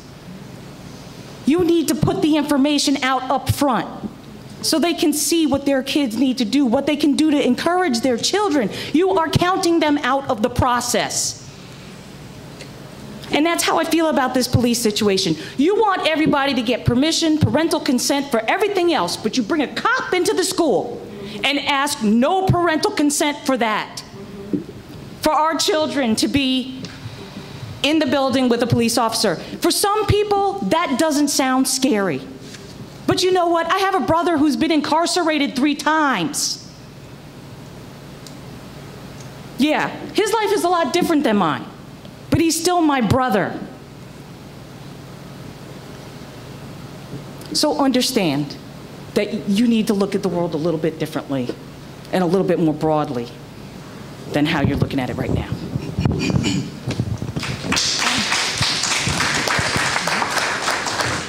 Thank you, Sharice. Upon my arrival today, I just want to reply to your concern. Upon my arrival today, this was brought to my attention. So the first thing I asked, and I called several people who authorized this, because I certainly didn't. That's number one. The second question that I posed was the board informed about this? And I wrote in that email, apparently not, or whether the parents were. I did have a conversation with the captain of police, and he seems to feel that there was just a vast miscommunication here or misinterpretation of the role of that youth officer. So Mr. Carvello was in the high school and middle school as a part of a planning process. Next week at the high school, there's going to be a 15-minute initiative. It's like an anti-drinking, anti-drug campaign. Yep. He's part of that. They did it a year ago or 2 years, like a DARE program, and it was very, very successful, particularly when kids were, up to engage in more partying at the end of the school year. So that's why Officer Carvello was there. That's number one. The second reason why Officer Carvello was at the school was because he was planning with the Teen Center regarding a new initiative. It's like a Teen Center type after-school program auspiciated by the mayor of Highland Park in collaboration with the police department. And so they're trying to be more inclusive in how to go about this. Now, this new program, this new initiative, it's in its infant stage. And the goal behind this is to really improve community communications with the youth, whereby we can use police officers to serve as mentors, as tutors in the after-school program. I believe they're going to use the church on Montgomery. Yep. Montgomery. That is the reason why. He assured me that that the plan was not to have a permanent presence by they are not a school resource officer. And he indicated the fact that the community did not look upon that very highly. So upon my investigation, I was satisfied it's coming from the police. Now, he did indicate that soon, either via the police department or the mayor's office, there's going to be some type of communique distributed to the community. Okay? I just wanted to clarify what was the purpose of. Now, it's not unusual to have, on occasion, a police officer might stop by to say hello to a principal, might show up maybe in the morning, make sure that the kids are safe, and just, but in terms of a permanent presence, that's... Right. Presently, we do not employ, which we used to, 2 security officers. We removed them. They were not what the board believed was an efficient use of of resources, and also this person is not a school resource officer either. They are participating in a specific program, just like we do with the DARE, and they were not here on patrol either. May I ask a question? Yeah. I mean, the impression of some students was he was sort of standing and observing the students during middle school and high school lunch, and they felt that since there had been some, I mean, I didn't hear that he was like walking around chatting with students. Right. Would it be possible for him to, I mean, if maybe, I totally accept the explanation. He was there for the purpose of this process, but perhaps, I mean, could he come in plain clothes with his badge? Could he sit at a table? I mean, I think students saw somebody surveilling, you know. Well, can I, and I'm sorry that I'm interjecting. We have two of the high schoolers here.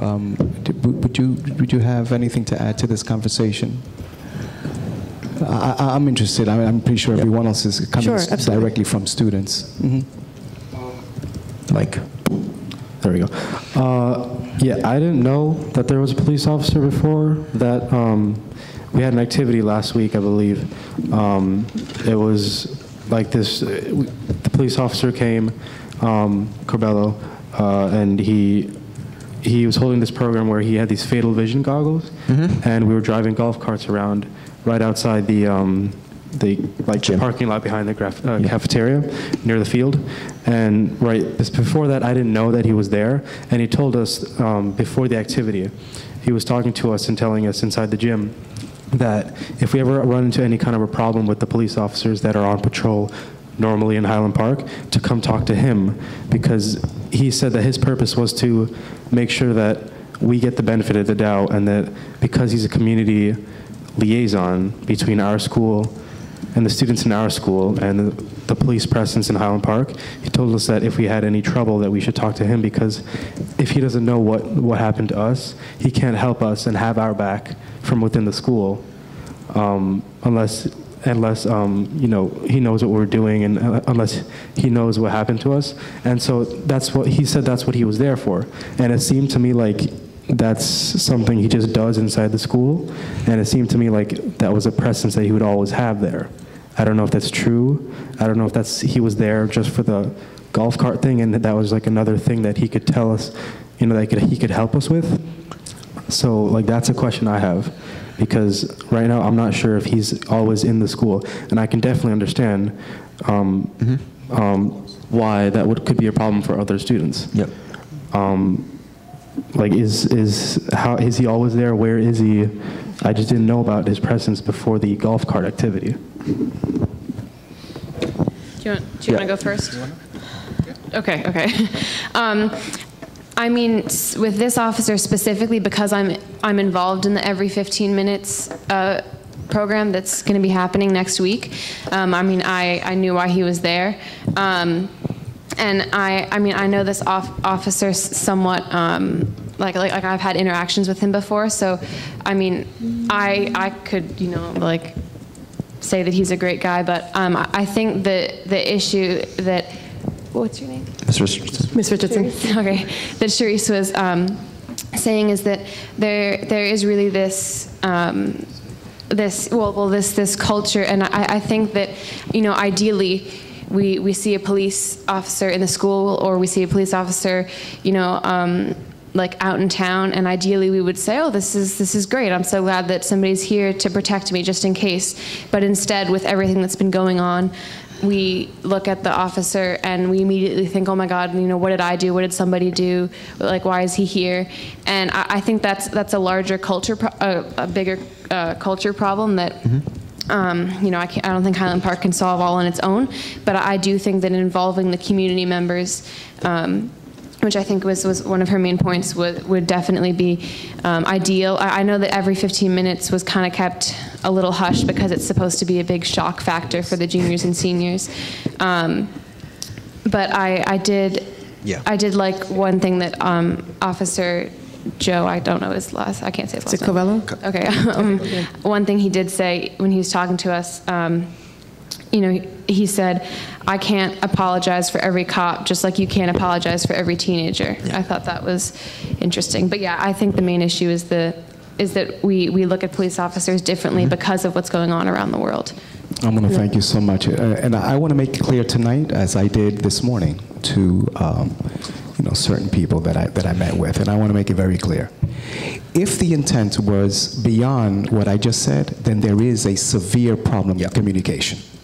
Because something, if the intent was, or the long-range plan was to put forth someone permanently or someone, a visible face in the high school, then that should have been communicated to my office, communicated to this board, so we can talk about it, so we can plan accordingly, so we can involve the community, we can have a conversation. And that would avoid this miscue of events. So I want to thank you for bringing that to the forefront. So as of now, with a close eye on what's going on, the officer is going to be in, because this morning Mr. Soto and I had a conversation and we decided to tell the officer not to come back. He was removed effectively. He was removed. On Sunday I sent Mr. Soto an email saying, I don't want this officer in the school on Monday, and Mr. Soto followed that. I received a call from the mayor today, as well as the chief of police and the captain of police, to explain to me the program. And Mr. Soto's explanation of the program as well, and why the police officer was here, is sufficient for me to have him be invited back, but to participate in the program and the teen center program that he is here. He is not to loiter around the district. He's not to be here when he's not needed, but he is invited to participate in events that are taking place that go with the programs that the board has adopted. But to Sharice's point, how are parents and students going to be notified of that, and what the purpose of the presence of the officer is going to be in the schools? Because it still doesn't, what you're saying is an explanation for us, and that's great, but it's not an explanation for the students. It apparently was not obvious that the officer was working with students or consulting with the teen center. What seemed to be happening was he was just there. Well, I know you've made clear that that's not appropriate, but perhaps we need to make clear to the officer that he can't be there surveilling or even appearing to surveil. That's what we just. That's literally what I just said. Well, yeah. What I'm hearing is that he was there for this program, but if he's there, it's a secretive program. Right. Yeah. If he's there for the program, though, he shouldn't be standing around. He should be meeting with small groups of students, or he should be at the teen center. He should be doing program-related stuff. We all agree on that. Can I just add, from a middle school parent perspective? I've been hearing about this officer in the building for almost 2 weeks, and I find it kind of disturbing that you, Mr. Soto, didn't know that he was here. So who dropped the ball? Well, I think we don't need to talk about it. This is a program that the board, the Every 15 Minutes program is a program that the board adopted some time ago, and there is an element of secrecy because part of the effectiveness of it is that the students are shocked by this. So, I mean, this is just through normal course of events. It's possible that he's already interfaced with the building principal, which would have been appropriate. It would not have necessarily risen to the level of Mr. Soto's office, as long as the building principals were aware of his presence. All right, so I'm going to I didn't finish what I wanted to say. I understand that, but the middle school children have had the officer stand at the vestibule of the cafeteria, the hallway that they walk through to get to the cafeteria, with a uniform, with a weapon, with a gun on him. And he does not smile at them, and he does not speak to them. How do you know this? Because I've spoken with my children about this and other children. This has been widely reported. For almost 2 weeks now.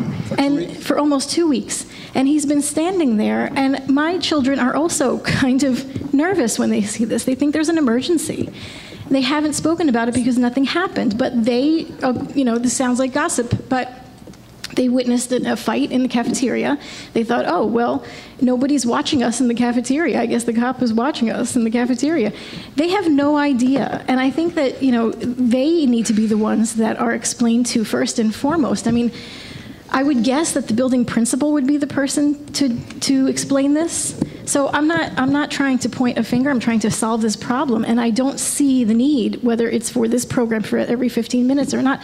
I don't see the need for this officer to stand there fully dressed in uniform with a weapon We all as agree- my we all agree children. on that. Well, one thing that concerns me is you're saying he was only there for this program, but it seems like in the perception of the children, he was standing around watching people, which is not part of the program. So there may be a fundamental disagreement about what he was doing last And week. now that it's been brought to our attention, I've said that that's not acceptable. Okay, I didn't understand that you were, okay. I mean, But also every 15 minutes is in the high school, so Yeah. there's a difference. So that's my in question. The high school maybe hit So, there's a different well, but situation. there's clearly, guys, there's clearly a communication issue here. We'll take responsibility for that. Mr. Soto will take responsibility for that, and the people that work under him.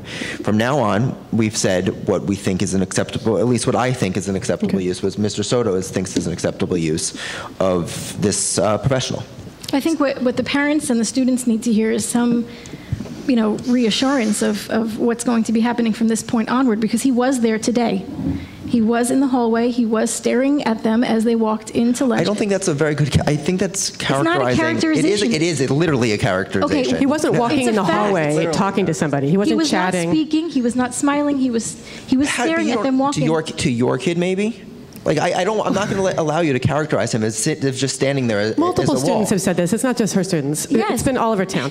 I mean, and it might be false, but It's been all over town. It's been all over okay. town. I'm sorry. I should say it's been all over my little nook of town, which is very we small. haven't gotten a letter about it Either way- until Ms. Richardson's letter.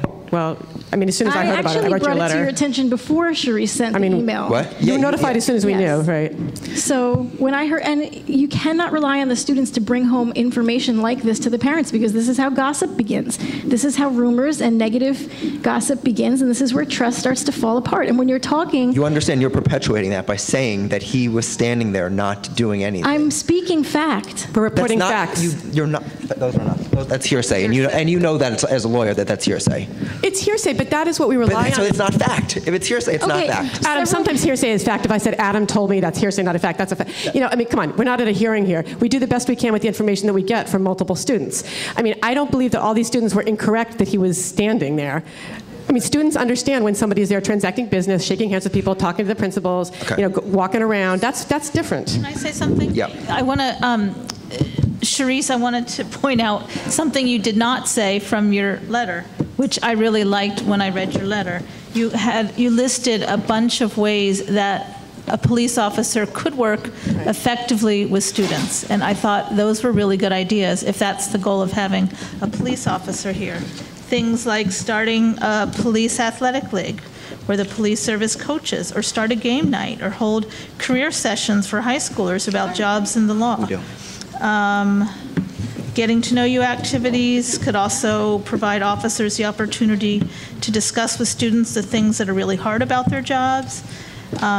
But I think the idea that for the police to make, not friends, but to have a relationship with the students in the schools is a great idea. Yeah. And I seem to think that you support that.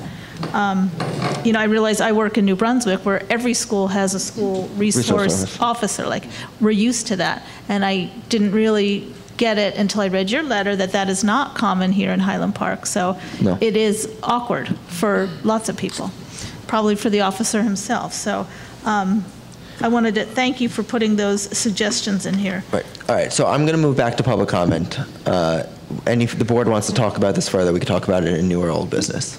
Okay. Well, I'm Amy Vames. I live at 10 Lawrence Avenue. I'm here for the same reason, and you've already discussed a lot of the concerns that I had about this. So I just want to register my own concern about this situation, and that you apparently weren't contacted and told about this. Parents were not communicated to this kid. The kids don't know either what's going on. And my son's in high school, and he was telling us this cop was standing around in the lunchroom, and there didn't seem to really be a reason for him to be there. So I just wanted to register that and ask that, these kinds of things be communicated better. And to you, I had emailed Mr. Lassiter today asking about it, and he said some of the similar things, that the police officer was here for programs, but he didn't really say much about it.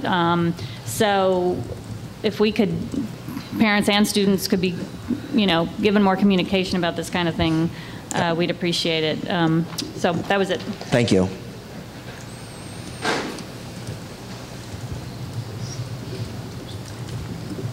Yeah, obviously.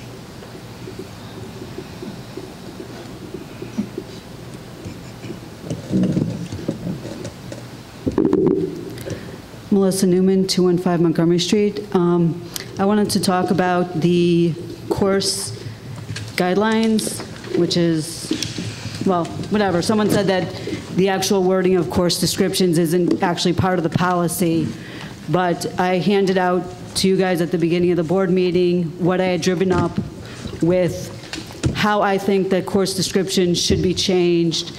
The first one is how we currently do the course descriptions, and then below that is an example of how I think we should change the course descriptions so that specifically it shows when a child goes into a course what grade they need, that they don't even need a teacher recommendation, you know, that gray area where you need a teacher recommendation, and then if you didn't get the teacher recommendation, what specifically you're supposed to do to override it. Because in a majority of the cases, you talk to the teacher, then you talk to the guidance counselor, and talking to the teacher can be as simple as sending an email or talking.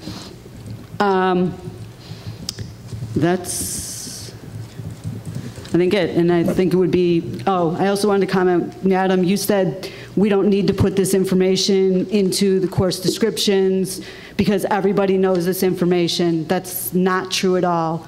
Most people going into the process, especially a parent going into, with a kid going into 9th grade, going through the process for the very first time, has no idea what this information is, because it's not, even in a summary format, it's not in the course guideline book where it should be. And I also think that this form that you're supposed to fill out to override a recommendation, the signature that you guys are all talking about, that an example of that form should also be included in the course guideline book so that when kids are looking at the whole entire process of the courses and going through high school and all that kind of stuff, everything that they need pertaining to the registration of courses, you know, what are the cutoffs, how do I override, any forms that are required, all that stuff is contained in one place that they can just read the document and everybody can just say, go to the course guideline, that has everything. Go to the course line appendix A, or go to the course line appendix B, or whatever else. And those informations are missing from the course guideline book, and that really should be fixed. That's a good idea. The appeal should be put in the course guide. The form specifically. Yeah. And specifically what the cutoffs are. Yep. Thank you. Thank you.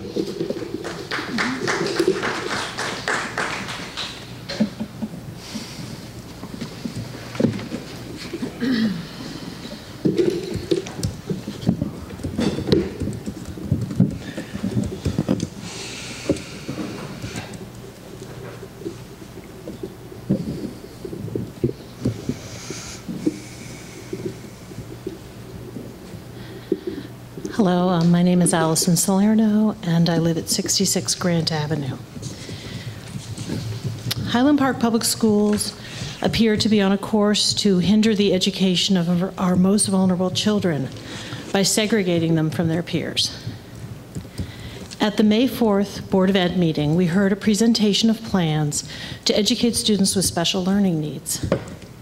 We heard a lot of buzzwords about resource rooms, self-contained classrooms, and pullouts. In reality, Mr. Shalala, our Interim Director of Educational Services, is proposing dismantling collaborative classrooms, where disabled learners work side by side with their non-disabled peers. Instead, he is proposing what those of us in the special education field refer to as fractionalizing the child, or putting children out of their classroom for various services, instead of differentiating instruction within the mainstream classroom. It's important to note here that the placement decisions are made by placement teams, not unilaterally by a school administrator.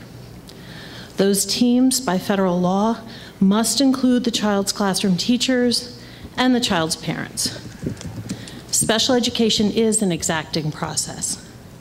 To protect the educational rights of each child, as mandated by federal law, it must be. Fractionalizing a child, any child, including those who are profoundly gifted and those who are cognitively impaired, is worst, not best practices. In a state that regularly ranks at the bottom for mainstreaming students with disabilities, Highland Park is setting a course away from inclusion.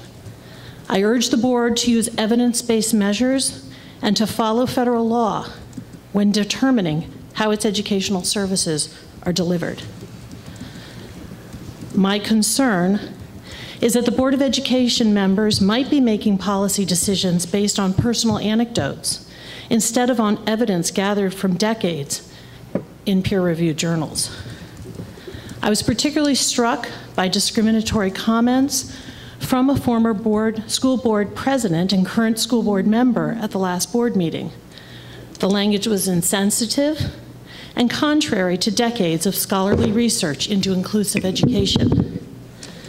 It's not my experience, the board member said, but I've heard of general ed kids in a collaborative classroom, well, at least one, who was in for 3 years in Bartle, went to the middle school and is actually academically held back by that experience, because in any classroom such as that, those special education kids require more attention than the general ed kids maybe don't get it. And I understand what you're saying. If it hasn't been done right, I can't speak to that. I'm just offering more information. If you do not reject this model, it may offer some other positives. In summary, this board member seems to suggest that some of our problems might be solved if we could just get special ed kids out of the way and get on with the business of educating the normal kids. I don't think Excuse me, I'm still speaking. I understand you're still speaking, but you're being very insulting towards a board member, and I don't appreciate I'm just that. responding to public statements, as is my right as a private citizen. In reality, decades of evidence show integrated classrooms provide academic and social benefits for every child.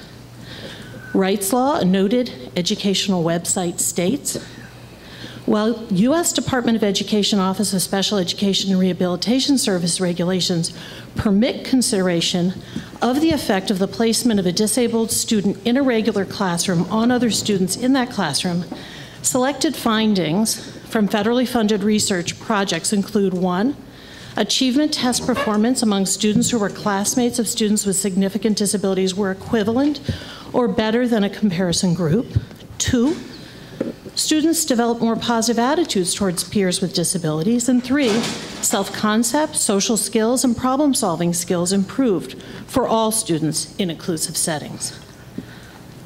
Sending students out of mainstream classrooms, either by segregating them in self-contained classes, or as we heard tonight, special field trips for academically gifted children, or disrupting the flow of instructional time via resource room pullouts, is contrary to the aim of inclusive education and even to the district's own mission statement. Your mission statement reads, "The mission of the Highland Park School District is to provide the community with the finest educational services through respect for diversity and commitment to collaboration, continuous improvement, and achievement of excellence."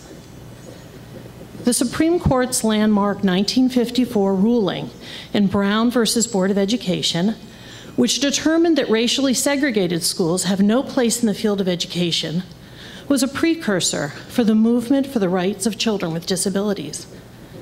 As a nation, we have gone from special schools to special classes and now to inclusive classrooms, such as the collaborative classrooms in our district.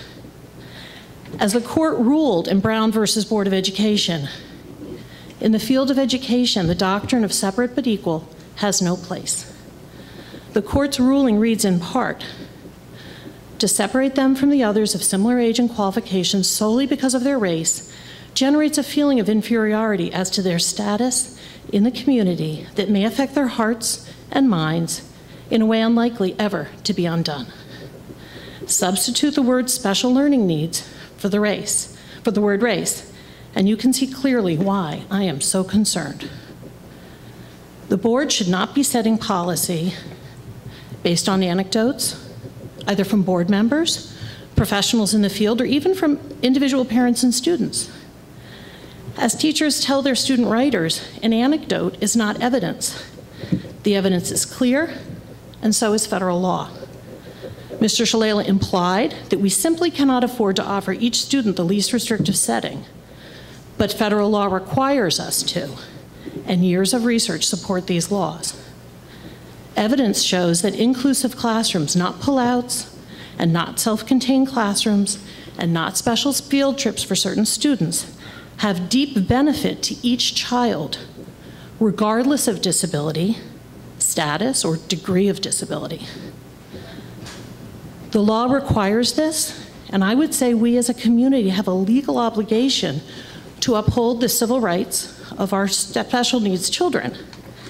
And I would also add that we have a moral obligation to them as well. Thank you for your time.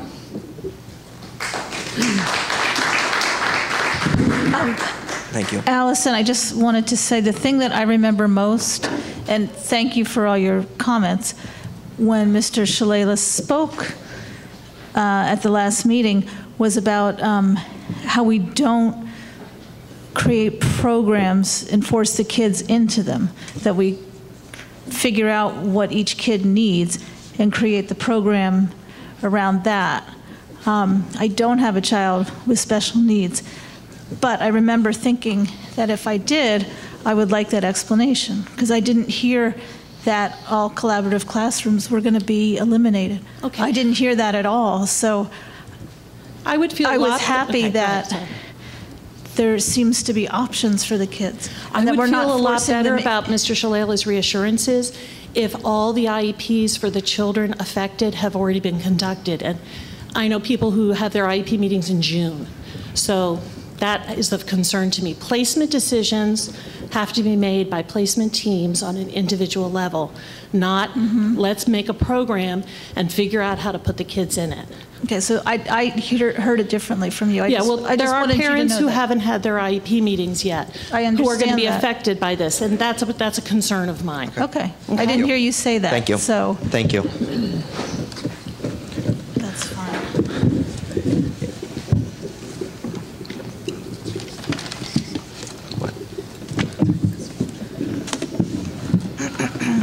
Monique Coleman, 407 Lincoln Avenue. And I'm here, I just really wanted to go back to the issue of the police officers' presence in the high school in particular, because my child is in the high school. And I just want to say, because I know this has already been talked about, so I don't want to belabor it, but I do think there needs to be more voices here that can lend our support to what Sharice Richardson has made us all aware, apparently, of what was going on. Because I didn't know, my child didn't come to me and say anything about this, but when I approached him about it, he said exactly the way that you described it, that the officer was there just kind of hanging around. Oh, I did notice that, he said, and this was something that started happening over the past couple of weeks. So in my mind, because I know of some things that may have been going on, I thought it was a result of something that was going on. And I'm still confused, because I'm hearing a lot of conflicting stories here, and I think my concern is I'm still not clear on what's going to happen from this point on, A, and B, my child is now concerned. We just came from an event over the weekend where we were it was a cultural event, and it was all about, here was this group of young black and brown males and females who were trying to process everything that's going on in this country and even locally, close to home. Maybe not in Highland Park, but close enough. We just came from this event, and here we are now dealing with this right in our hometown, and my son had to try to process, how do I go from this setting of where we were together with brown and black and brown youth trying to process what's going on, talking about their experiences with police officers. A lot of those experiences were negative, and then my son had to come here to home to safe Highland Park and see an officer there in his high school, which hadn't been happening prior to the past few weeks, I don't think, at least not this consistently. I do understand that you're going to have police officers in and out just kind of checking and maintaining safety and making sure that the children and teachers are safe. But there has been a heightened presence over the past couple weeks, and it just doesn't make sense. And even what I'm hearing here, it doesn't seem to make sense to me. So I just want to be sure that, and I actually want to request maybe that there is more dialogue specifically about what's happening in this country and how our kids in this community here, kids of color, who feel like even in this community there are some issues with policing and their relationship with police officers. Can we as a school district really encourage and foster and actually be conductors of this kind of dialogue and not bring police officers in without doing that first? Because I'm hearing very conflicting stories. I'm hearing the DARE program on the one hand, and then a program to improve relations between officers and community members on another. And it seems like you're not aware of which one actually was supposed to be going on, right? It's both of those. Okay. It's both of those, and I think we've tried to make that clear. That is the every 15-minute program, and also the teen center relationship program. So with the every 15 minutes program, were parents required to give permission for this program? I don't know the answer to that. No. It's a school-wide event. It's a school-wide event. It's like senior, an assembly. yeah. It's an akin to assembly. an assembly. But we approved it at the last meeting. It was on our agenda at No, the she's last asking if meeting. parents have to sign up. Yeah. No, but what I'm saying is, I don't know if it was supposed to happen before the junior prom, because I guess it didn't, if they haven't done it yet, but maybe it has. But it was on our agenda Right, at the last meeting. that's not what she's asking. She's asking if I parents. understand what she's asking. I'm just letting everybody know at home that we did approve Right. it at our last meeting. Yep. Okay, so as a parent of a 9th grader then, this program does not affect him directly other than the assembly? It's actually only for seniors. Because it's only for seniors. But the every 15-minute check-in still does, the presence is there for the entire Yes, school body? and the car will be in front of the school as well, yes. Okay, so that's why parents do need to be aware of this, not just the senior parents. And I think this also goes back to what we were talking about for the field trips. I had no idea that approving an every 15 minutes program, it sounded like it was just, the cars on the lawn thing. I didn't know that it included, but, there was no discussion about a 2-week police presence in the building. Like, I don't understand how that plays into what at least... Well, I think actually the 2-week police presence has more to do with what's going on in the teen center, because I don't think that there has been such an... Right, but so that's what I'm saying. Like, even this explanation doesn't seem clear. Like, I don't think that There are two different things going on. But that still doesn't explain the presence in the cafeteria in the middle you're right. school It or the high doesn't- school. This is completely... we don't need to debate this again. We've said what's going to happen. Adam, talking about something is not debating. I mean, we're not picking a fight. I'm not asking you to pick a fight. You've said what you've said 3 times. I didn't say what I said. No, I know. You don't need to. Okay, go on. All of the different things that need to be explained to parents, and that is one of them. The middle school has nothing to do with every 15 minutes or what's going on in the teen center. As far as the middle school lunch is concerned, I am still not understanding and Did not you hear getting what an answer. what I said is going to happen though about how we're moving forward? I think that I need to have an answer tonight, and so do the other parents, because I am sending my children to school tomorrow, and I would like to know what to tell them. what's going to happen. Well, what's going to happen? Is he going to be in the cafeteria? No, that's over. That's not part of the 15-minute program, or it is part of it? Please answer this. I don't understand it. No. You're telling me it was part of the program, so moving forward, this is what's going to happen. I'm going to have a conversation with the principals. We're going to send out a letter to the parents letting them know, the course of events that they should be expecting.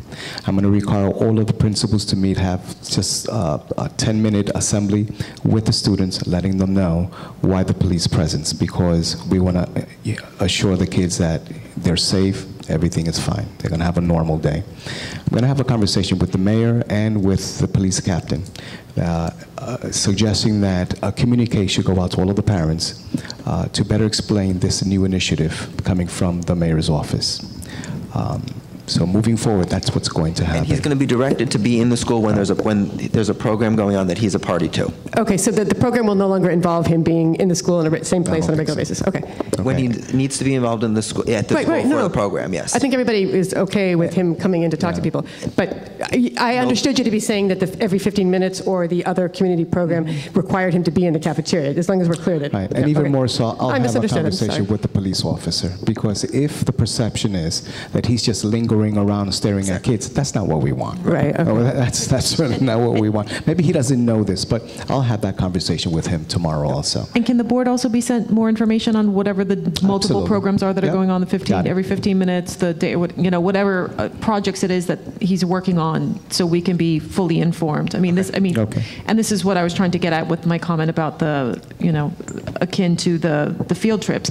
If we have information, we can help allay some of these fears that may come up. If people come to us, then we can be like, oh no, this is happening because this. If the more informed all of us are, the more we can help in the community, and that's what we're here for. Yep, I don't disagree with that. And if I could make a very specific recommendation or request, as a middle school parent, these children are as young as 10 in 6th grade when they first start. So as a middle school parent, I would think that, you know, we would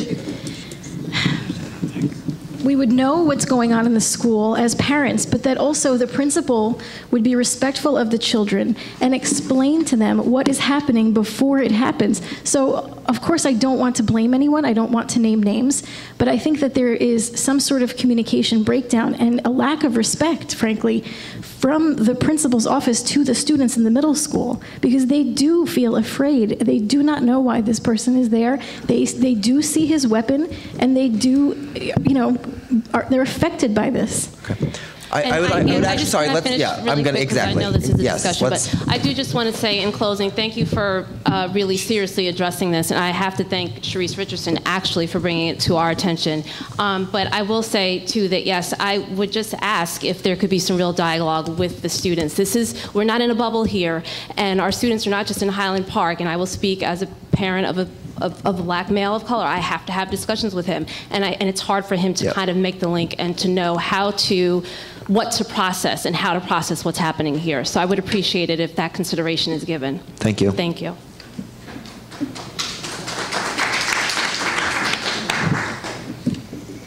Sorry, me again. First thing I'd like to say is... I'm sorry, I forgot your name. Can you please state it again? Tara Canavera. Thank you. 361 Krause Road. Ms. Berkowitz, the one thing you just said. First of all, I want everybody to know I respect Mr. Shalala 100%, and I think he's done a lot of positive for our district. But Amina and I have met with him on many occasions besides those 2 meetings, and I still don't know for sure if he wants to eliminate collaborative classrooms completely or not. So how from his, I don't know, Ms. Berkowitz, to be honest, from all those meetings. But I do want everybody to know I do respect him. The other thing I want to ask about is the 15 minutes, every 15 minutes program. Are there going to be counselors on hand for students who may need it? Because I know my mother died in a car accident. If my daughter was to participate in that, she would definitely need some counseling afterwards. You are correct. Okay. Yes. I just wanted to make sure. Thank you. Thank you.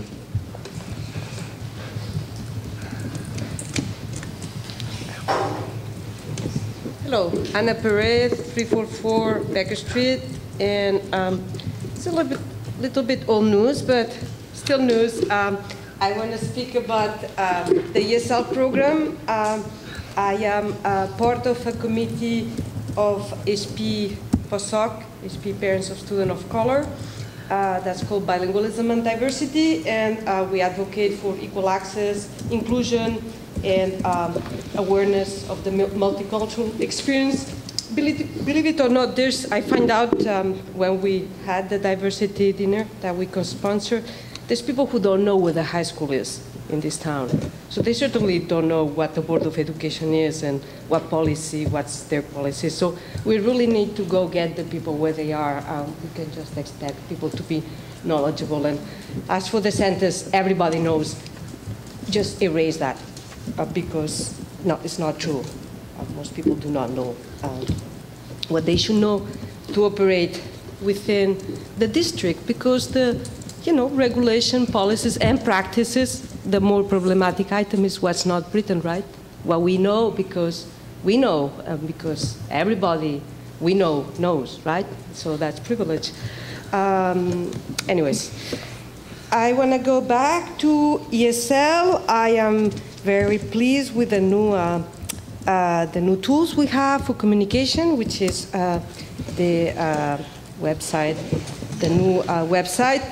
I try to see what information is available on the ESL program on the website, and well, it's a bit hard to find, right? So there's no rubric, as far as I can tell. I might not have looked effectively, but I didn't see a special category describing the ESL program, its structure, its goals.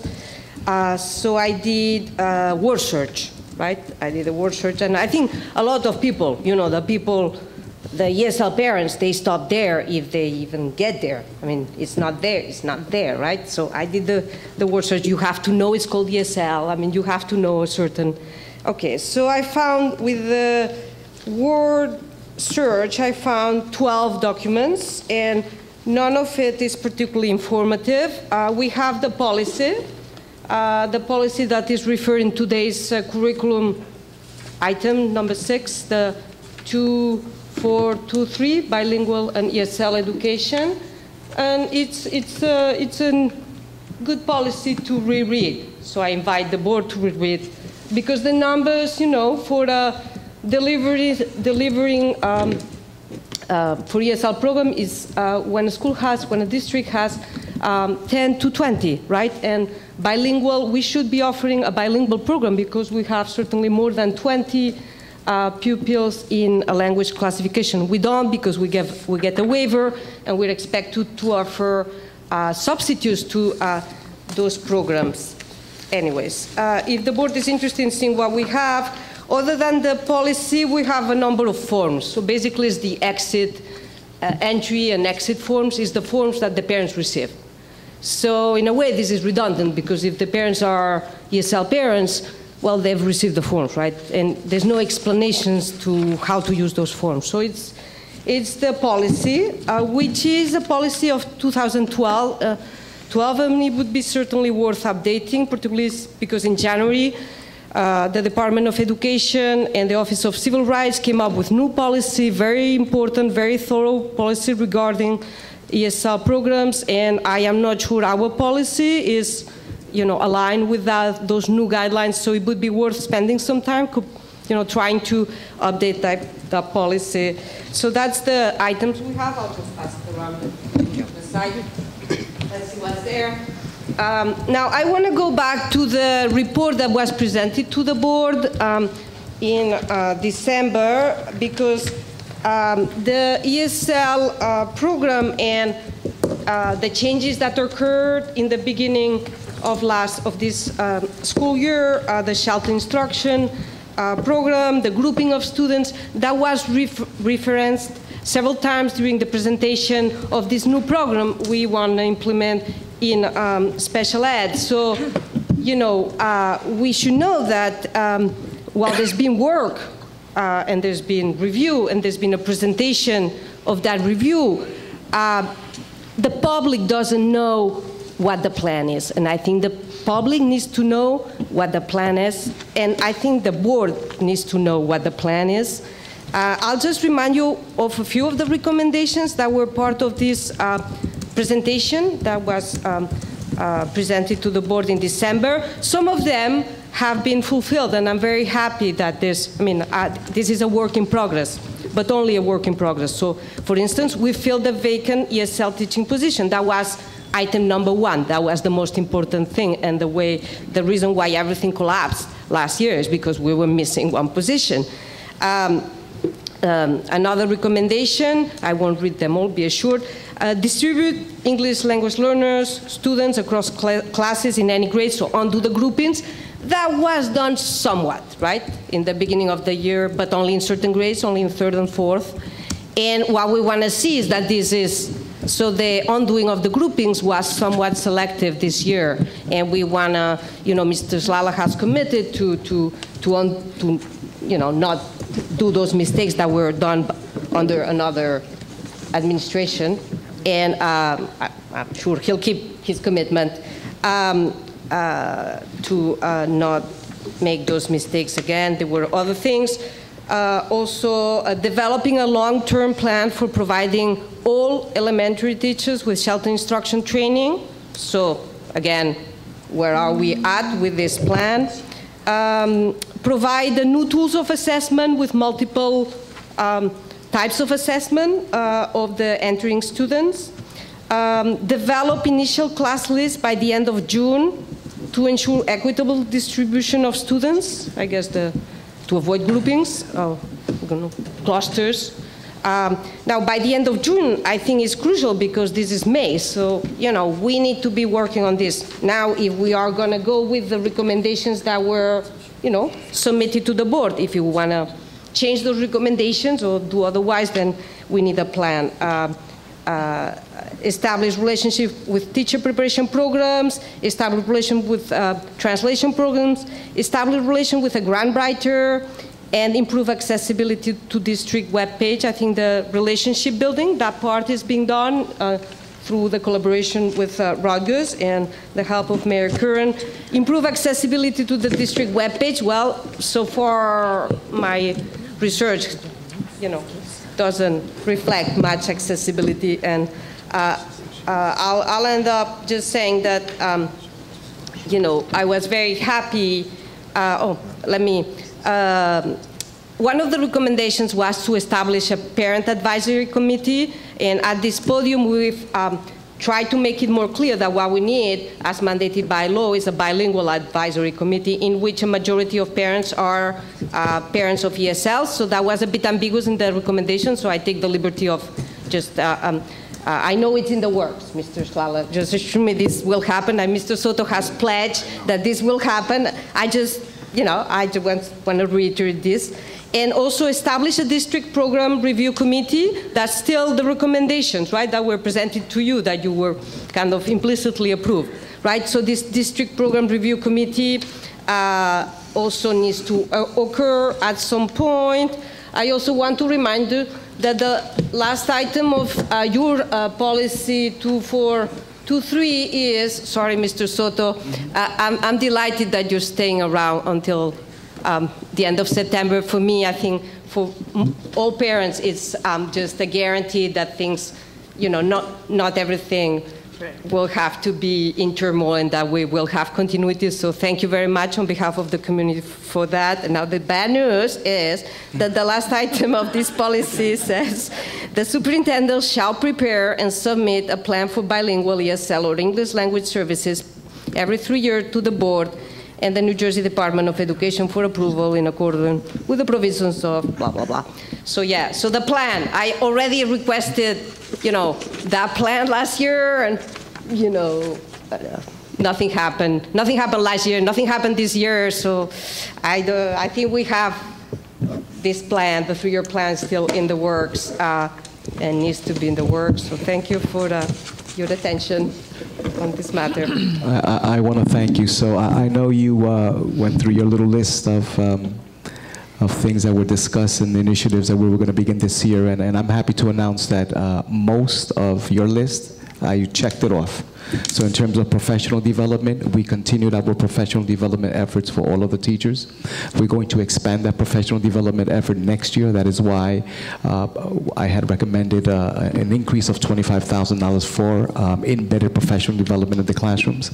I'm proud to say that currently the principals are going to get together with their teachers to begin that list in June to ensure that all of the kids are distributed equitably. So that's in progress. In terms of the bilingual advisory board, I had a conversation with Jen Knapp last week, and we know that we're going to get that going for next year, so that's going to happen.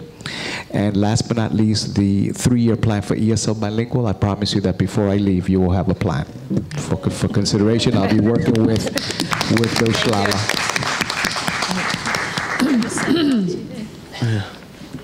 Well, we're going to try.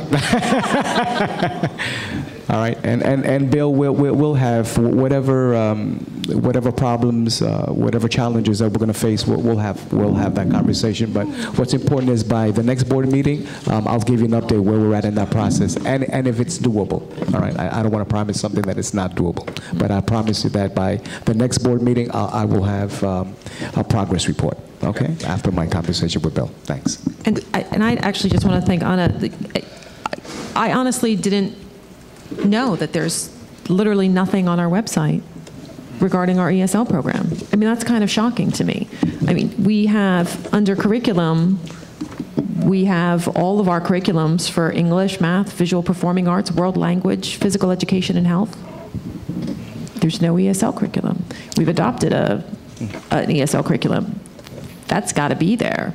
And then for each school, we have things broken out according to disciplines, for language arts, for math, for specials, for why is there nothing there for ESL? I do find this shocking and distressing, and I thank you for bringing that to our attention. I want to look into that, and that's Chris's fault. So No, but I mean, thank you. I think Chris, I am not calling you out in any way, my friend. It's only comic relief, Guys, Chris. It's the easy solution is we'll put it up. We'll take care No, of it. but I mean, I want to go a little. Am I correct that ESL falls under special services the same way that special ed does? So, I mean, even on that page, there's no mention of ESL. I mean, we need to be much more forthright about what's happening in that program with our families. Okay. Thank you. I don't think it was unintentionally. I mean, remember that this is a work in progress. So thank you for bringing this to our attention, and we'll take care of it. Thank you. All right, thanks. And again, I haven't done a full search.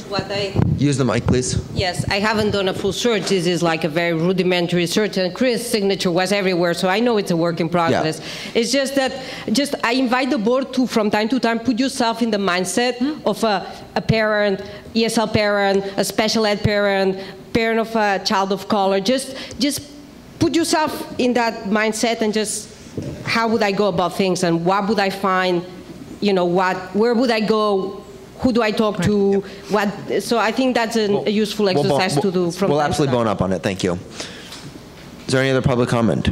I just want to say how excited I am that this whole little corner of the room is over there doing their thing. All right.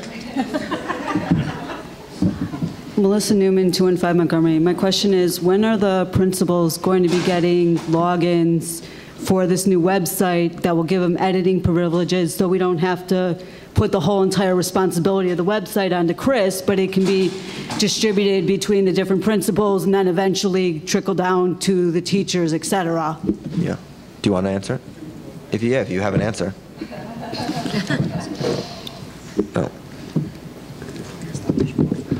Chris, talk to them about the protocol. Yeah, I would assume that we want you to be the...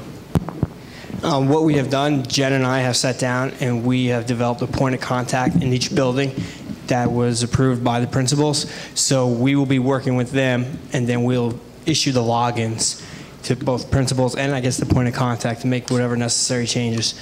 I'll still be the master of the website, but we do have point of contacts that we're developing, and I'll be going through it in the next week or two. We just got to put our schedules together, meet as a group, and go over the bylaws and everything that we want to do. So basically, the teachers aren't going to be having like blogs or anything like that? Will. It's just going to be the principal, that's it? No, the teachers are going to each have their own website that they'll be able to do the blogs, the chatting. We're building in professional development early next year when they come back. Since we're so late in the year and they're going into exams and end of the year, we decided for the teachers, we're going to let them use their existing websites, and then during the summer we'll start putting a plan in place, give them access so anybody that wants to go and do it, they can do it. And then from that point forward, early in the school year next year, they're going to have professional development hours to help do their websites. Okay, so what the website's going to look like in the fall is probably going to be different than what it is right now. Yeah, it's going to look totally different than now, yes. We're in the infancy stages, and we're going to build it. And during the summer is when you're going to see a lot of the work start coming through. The website's in beta. Thank you. Yes. You're welcome. Yep. Chris, I'm sorry. While you have the microphone, could I ask a quick question? I don't want to make you come back and forth. No, it's okay. The feature that we paid for, the special, I forget the word, it begins with a C, conversion or something, like if you look on the website with your iPhone, it's supposed to look a certain way. Oh, yeah. The mobile version? The mobile version. The mobile is version. To look different. The app's, we're working on the app that's going to be part of the mobile version. Yeah. We're waiting for approval from Apple, and it takes 6 to 8 weeks for approval to go all the way through. Okay. Through the Apple services and Google services. Because I'm sure it came to your attention before, but I just felt like I wanted to kind of clear it up for everyone that this is a work in progress. Yes. And the iPhone app is separate and apart from the actual look of the website on the iPhone. Yes, we're designing it right now to what features we want and the accessibility, how we want it, and that's where we'll do our push alerts and everything from there. So we're looking for mid-June, mid-June, early July timeframe of getting the app going. Great. Thank you. Thank you. Could I clarify one more thing before you sit down? Sure. Will you have? Is there also just a mobile version of the web page? So when I go on my phone to if you go on your phone, an instead app? of having the icons across the drop-down menus, it has those 4 dashes, and you click it, and then it opens an extender for you. And I don't have that phone. drop-downs Okay. are. So that's in addition to the app. All Thank right. you. Back to public. No, we're going to move back to public comment. Okay. This is well beyond public comment. Thank you. Thanks, Chris. Love the website, by the way. Therese Richardson, 227 Benner Street. I have to restate that again. So I wanted to just come back up and first to apologize for getting so passionate. I do not normally do that in public. I try to be very careful about how I present myself. But it is something that is obviously very emotional, and it is something that is very deeply troubling for me. But we are at, Highland Park Parents of Students of Color, very interested in trying to begin dialogues across these types of issues. And we do have an event coming up on May the 30th. It starts at 4 p.m. And I found out after we had already booked the date, they put out the information about casino night after our date had already been booked. So we could not change it because we are co-sponsoring the event. We have a contract with PBS POV, and we also have co-sponsorship from the New Brunswick area NAACP. So we're not at liberty to just alter that date, unfortunately. But the good news is casino night doesn't start until 6. And our program starts at 4. And we are going to do the documentary first. People will have a little something to eat while we are watching the film. And then as we move from the film, we will probably continue to eat because we like food.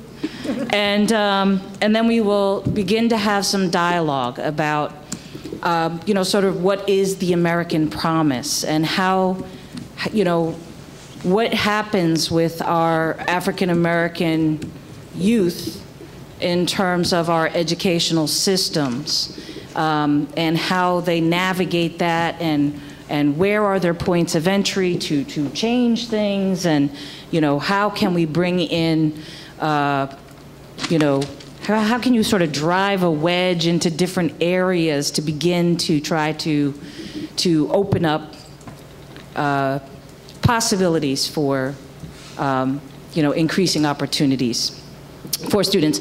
And so I would like to invite you all. It is at the Reformed Church, First Reformed Church of Highland Park. That will be 19-21 South 2nd Avenue in Highland Park, New Jersey. The program begins at 4 with the film, and we will have some food and we will have some dialogue. So I hope you can make it. Thank you. Is there any other public comment? Seeing as there's no other public comment, I'd like to move to board action items. Claire, can we have the curriculum? Yes, I would like to move items 1 through 3 on the curriculum agenda. Is there a second? Second. Any comments?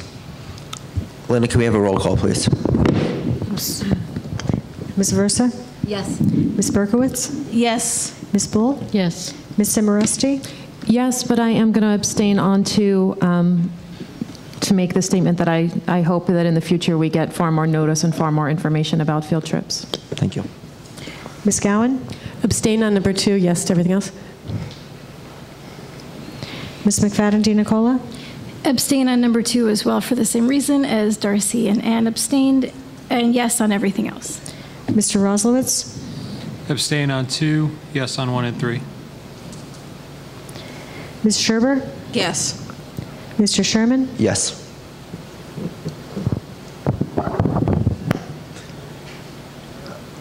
Where do I go next? I go finance. I'd like to move items 1 through 10.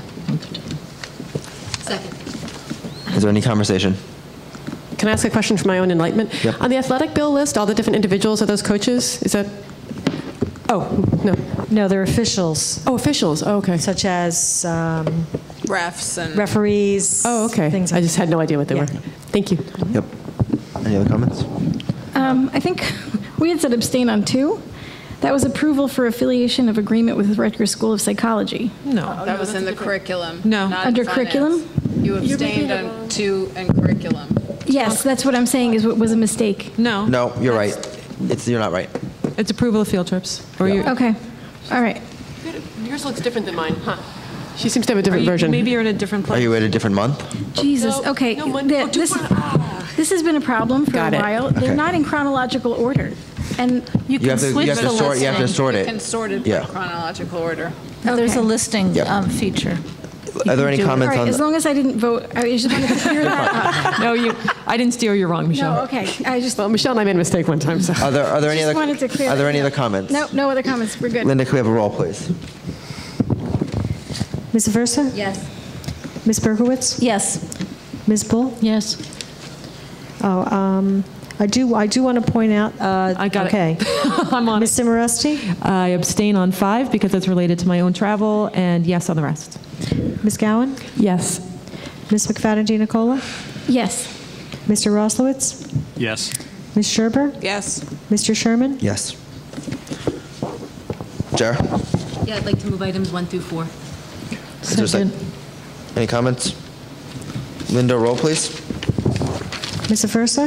Yes. Ms. Berkowitz? Yes. Ms. Bull? Yes. Ms. Simoresti? Yes. Ms. Gowan? Yes. Ms. McFadden Giannicola? Yes. Mr. Roslowitz? Do you want me to come back to you? Sorry, I'm just missing Yeah, something. I know. I'm wondering what 2 is. You're.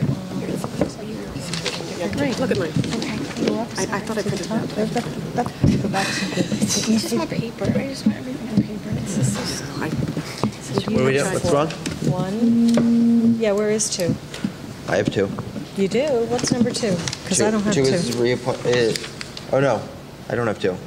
I believe the numbering is wrong. Yeah. So it's 1 through 3. Should be 1, 2, and 3. Good catch, Rob. There's no 2? Thank you, Mr. Roslowitz. Okay. I withdraw my yes. 1, 2, and 3. Mr. 3 and Roslowitz? 4. On 1 through 3, yes. Ms. Scherber? Yes. Mr. Sherman? Yes. Ann, with the changes? Yeah, I'd like to move item number 1 with the changes that we made earlier. Second. Any comments? Linda, roll, please.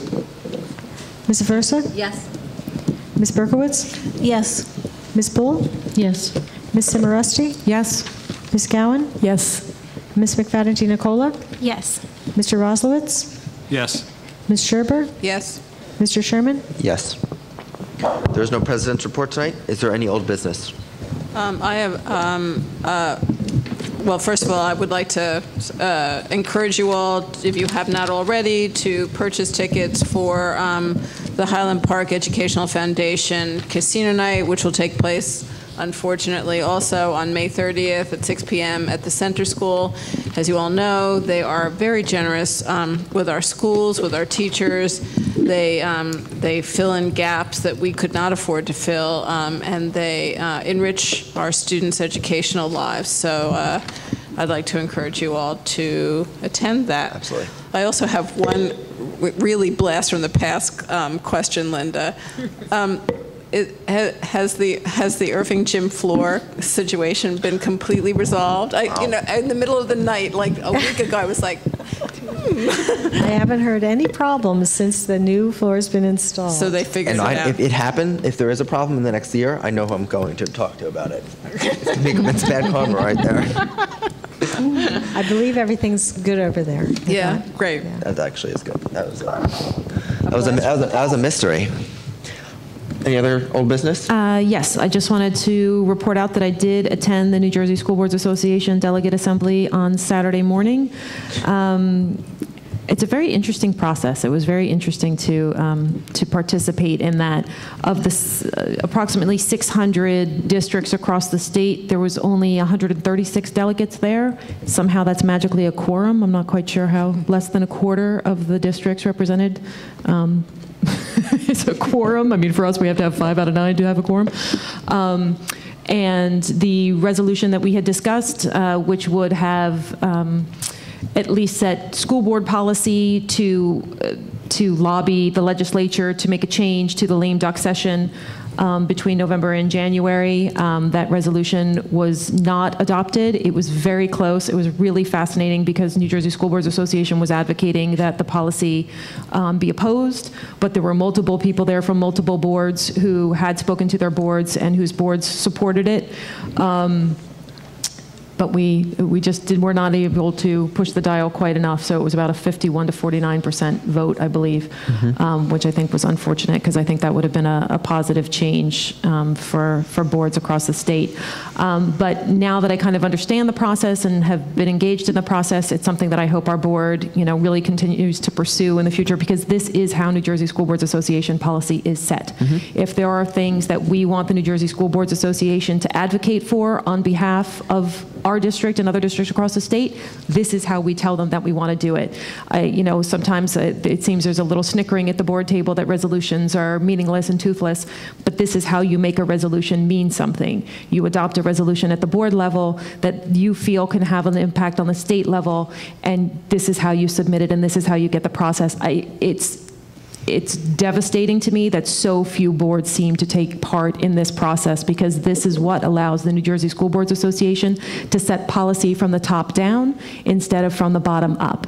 So if we want the New Jersey Department of Education to more reflect what we feel our values are down here at the district level, that this is the way that we have to impact that process. So I'm certainly going to keep advocating for this. On our board, I'm trying to work with school board members in other districts who feel similarly to really start engaging districts in this process and pushing school boards, I think, to do a better job of informing districts that this is really their way to advocate, not only at the district level, but on the state level as well. Thank you. Any other old business? Yeah. I'm sorry if my comments at the previous board meeting were misinterpreted when I was speaking about the changes in the ed services process. I actually didn't think that this change would bring more exclusion to the students. I thought that, in fact, the students would be more integrated into classrooms. My anecdotes were countering other board members' anecdotes, and obviously anecdotes are useless. And really, at the board level, we are not making policy about ed services. Ed services is so prescribed by law that we don't make policy. The ed services director was giving a presentation to the board to inform us of a change. Yes. And we were hearing it. We were asking questions. It's essentially something we have to depend on our professionals. We depend on our ed services director because nobody sitting at this board has the experience that he has. Our principals do not have we don't have the experience that the principals have. We also don't have the experience that the teachers have. And the teachers were here and had worked with Mr. Shalala to establish this new procedure. And they had been in on the discussions. And so what the board does is hear that and says, thanks for letting us know. And then the process plays out in the schools. The IEP process is set up for every child, and then if it's not working for the child and the parents, then there is this process that you can go through to make changes or to ask for changes. Thank you. So that's... Can I make a responsive comment? I certainly don't think anyone intended to make remarks that were hurtful. I mean, obviously not. Yes. Just I want to make that clear before I start speaking. I wanted to speak about, I think it's a difficult line to draw between board and experts. And I think I would veer a little bit more toward when we're making programmatic changes, because we are. I know we're trying to fit the program to the students, but we are making some top-level decisions about how to structure the special ed program. It's been called a restructuring. I think there the board has to have some input. And I appreciate that Mr. Shalala came and allowed us to have that input. The board has input on policy and policy alone. That's it. So, cop in the school, not relevant to us, not really policy? If it's to be honest with you, no, it is not. If it is not around a policy, we do not have authority around it. Well, I think we should be informed. We're informed because people are going to ask us questions, and we should be able to respond. But to make a decision, if Mr. Soto wanted to have a cop in the school tomorrow, he could do it without us approving it, if there was no policy around it. I think I have a slightly different understanding, but I would have to do some research to see. I think if you do some, Well, I know you think that. I think if I do research, it'll be different. But, I just want to express that I have a different understanding, and I don't think it's without basis. Awareness is one thing. I don't think they've been trained. No. Have you guys been trained yet? Oh, you mean the board training? No, not yet. We've read a lot of NJSBA materials, and I Yeah. understand the NJSBA takes a very strong position that we really have a very, very limited role. I think that limited role encompasses when top-level changes are being made to entire programs that our input is required to be heard. I agree about input, but at the end of the day, Mr. Soto he is also a member of this board, has the authority as superintendent to manage the day-to-day operations of the school system. Of course. And that includes special education, special ed services and all that. If this board chooses to create a policy, that is where we have authority. Besides policy, this board is a policy-making body and a policy-making body alone, and that is it. I disagree. I mean, I'll do some research, and perhaps I'm prepared to be totally wrong. No, I mean... But I don't believe we're limited to like dealing with these policies, number 2210, number 22... That's exactly, policy and regulation. That is what the Board of Education is. Why are these meetings so long if we're just talking about policies? I mean, can we just skip right to the numbers next time? I mean, do we need to talk about all this other stuff? I mean, so you have to, there are certain things you have to approve, right? But you can't approve anything without the recommendation of the superintendent. Right, and I understand that there was special ed. Not approve something. Right. That's the recommendation of the superintendent. Not if it's arbitrary or capricious, but it wouldn't be arbitrary or capricious if we thought about it and discussed it. We absolutely can. We don't have to discuss this now, but I think I just want to make clear to members of the public and to you that I disagree with the very limited role you're proposing. I'll do some research. I'm not proposing. This that you're setting this is what forth. I've been told. Right. Yeah. Yeah. I know you're saying it's fact and mine is opinion, but I'll do some research and perhaps I'm wrong. But I don't see it as that limited. I also think that we are a board that persists over time.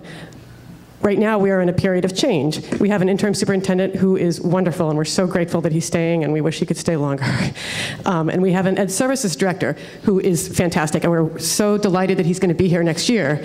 And we're delighted with the changes, that we're delighted with the amount of work that he has done trying to get things in order. At the same time, we are the ones who are here over a long period of time, and I believe that we have a responsibility to the community to perhaps have some impact on top-level changes that get made in the district. You say we need to respect experts. I do respect experts. Last year we had experts telling us something different. So you can understand that board members and members of the public might have some skepticism, and I think that's fair. I think that's a fair part of our job. So we're here. We'll be here next year. We'll be here 2 years from now. I'm going to say one last thing. So the way the board handles that is we hire and fire these staff. That's how we deal with it.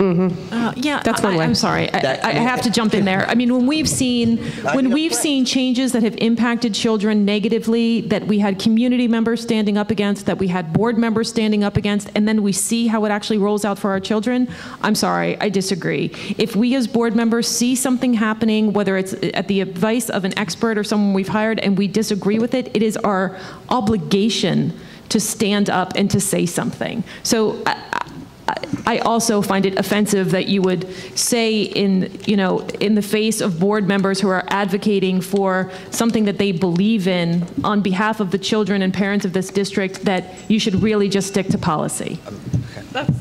Okay. You can put words in anybody's mouth you want. Well, Adam, what policy exactly and what goal that we have from the school board would be having a police officer stand in the hallway? Well, that's not a policy. Okay, so we shouldn't then do the it, superintendent is not enacting on a set policy that the board voted on? It's not permitted by policy, so.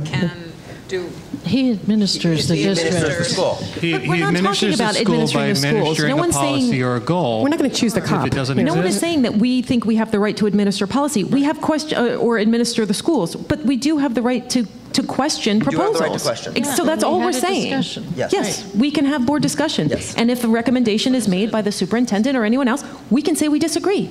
We can vote against it. Nobody said you couldn't do that. Well, Adam, you kind of did. You said. But there isn't a vote on this. This but is the that's what thing. I know there's not a vote on it. No, what I I know. said. I know. That's what I said. Right, I know. You make it sound like we shouldn't dare to disagree because No, we I have do to not. trust No, our I don't. professionals. No, I That's do not not. what There's a lot of we have to said. trust our professionals here. I trust our You're talking to professionals. number one person who, as Darcy has said, has questioned what's going on here. Okay, well, And trust our professionals sounds to me like trust our professionals. I mean, I do. all right, thank you. So can we ask about the collaborative classrooms then? Can we ask if they are being completely dismantled? Nobody told you you can't. I've never told you. Okay, because I do think that, Tara being, a member of CPAC and having several meetings, not being clear on collaborative classrooms existing next year or not is a little bit frightening to me. I mean, who knows? I think I have a better idea of what. Bill, would you like to comment? Yes, please. Show clarity, thank you. We just had this conversation this morning, so now that you're here.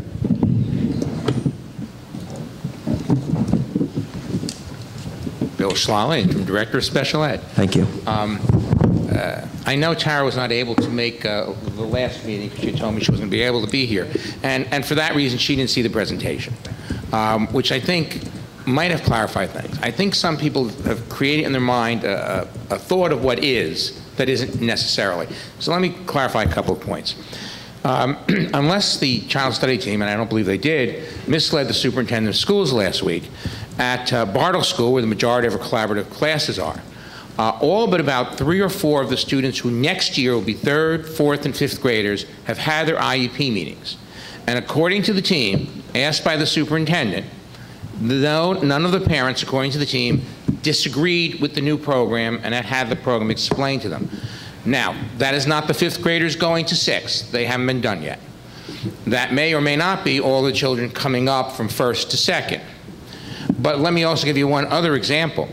In the midst of the discussion, something popped up that, frankly, even having been involved in all the conversations with the team, I wasn't aware of, and the superintendent wasn't aware of. Collaborative at 2nd grade next year would have 1 student. So we would be paying for a special education teacher and benefits for 1 student. Now, you heard tonight, and I'm sorry Ms. Salerno's not here, you heard tonight about federal law and requirements. Let me explain to you what the federal law actually is. We must provide the full array of services. When we say we're going to have self-contained classrooms next year, we have self-contained classrooms this year. When we say we have pull-out resource next year, we have pull-out resource this year. When we say that we have teachers going into classrooms to teach, that's what we have this year. The difference is not we are eliminating co-teaching. We are still sending teachers into the rooms, but rather than have a teacher spend an entire day in a single room, as we would with that 2nd grade student, we're moving them about. We looked at some numbers briefly, and I don't want to swear to this, but it looked like the average number of special ed students in a collaborative was going to be roughly 4 or 5 students. We weren't maximizing the use of our services. We will provide the full array of services next year, the entire array. But by redistributing the way we do it, and I believe the way the team came up with it, the reduction in actual time of a special ed class teacher in a classroom that has a collaborative child, if you want to call it that, is 30 minutes a day. 30 minutes a day. And we are going to go to what was done the year before in that regard. We're going to put a para into that 1 time slot, which is going to be science, because we understand that study skills is incorporated into the language arts. So we're not reducing anything. In fact, what we're doing is expanding services. All of the IEPs so far held at middle and high school, my understanding from the team is the parents are all supportive of study skills. We're getting it. We have a full-day preschool for the first time. We actually, at preschool, for the first time ever, have the full continuum of service. We have half-day special ed, full-day special ed, and we can integrate children into the gen ed preschool classrooms. First time. We're adding a social worker as part of the child study team at the high school and middle school to service our emotionally fragile children. It's amazing what we're doing. No, and you recall I said to you, this is an approach, not a model. So if we're sitting down next February, March, and we're looking at the kids, and we find that we need to make change for the following year for them, we will. And if we find out, I have long been a proponent of the concept that an IEP is a living document. It's not something you write one day and you don't visit until a year later. If we find that a child is not being served because a parent raises the issue to us, because we see it ourselves, we will meet and adjust that child's IEP. I said it to everybody before, I repeat it. This is about kids. It's not about what Bill Schlauer wants. It's not what the child study team wants. It's not what Mr. Soto wants. It's about kids. And anybody who, I know a lot of you know this, anybody who wants to call me up and discuss it, you know I'll take whatever time somebody needs. So, and I apologize if Tara thought that we were trying to lay blame on the parent group. The reality was every district has an independent parent group required by law. The parent group operates separately. When we're invited, we come. But just like Sharice's group, when they want to advertise something, they go to the superintendent's office and say, can we send out a flyer? Because the superintendent has to approve all those things. Every parent group should do that. You may not get, generally you're not going to get more than the 5, 10 people who show up. That's just the way it is in special education. But I don't want anyone to think that we tried to short shift the CPAC. We have valued the work with them this year. We will continue to value that work. But we are not eliminating anything. We're restructuring, we're expanding. Our kids will be served. Can I ask a quick question? From what I recall from the presentation, it did look to me like in kindergarten and first, those classes were no longer, where we did have collaborative classrooms in kindergarten and first, and now in kindergarten and first, there will not be collaborative classrooms. In our discussion, and by our, I mean the team and myself, with the building principal, and I believe she had discussions with her teachers, the feeling was that at that young age, that the children would benefit more from being pulled out and worked with than going into the classroom. We also have a problem over there, and it's the problem, and I know the board's aware of this, I know the community's aware of it, it's the problem of a pre-K1 building. It's very hard to provide the full array of services in a building that isn't pre-K2, which is your normal early childhood type of configuration. So we had to deal with that, but we responded in the way that was recommended to us. Now, okay, and I do appreciate you're saying that that's coming from the building level. Is that model supported by research to do a pull-out model for children who are 5 and 6, as opposed to leaving them in their classroom and have the services coming to them? Kelly, that's a great question for a couple of reasons. You gave me a segue to something. But Kelly, who's a principal, and she has an extensive experience in early childhood education, as the board knows, believes that the research strongly suggests that. And I deferred to her expertise on that. But you brought up an interesting question aside from that, and that's some reference has been made to both at the last meeting and this meeting to articles in journals.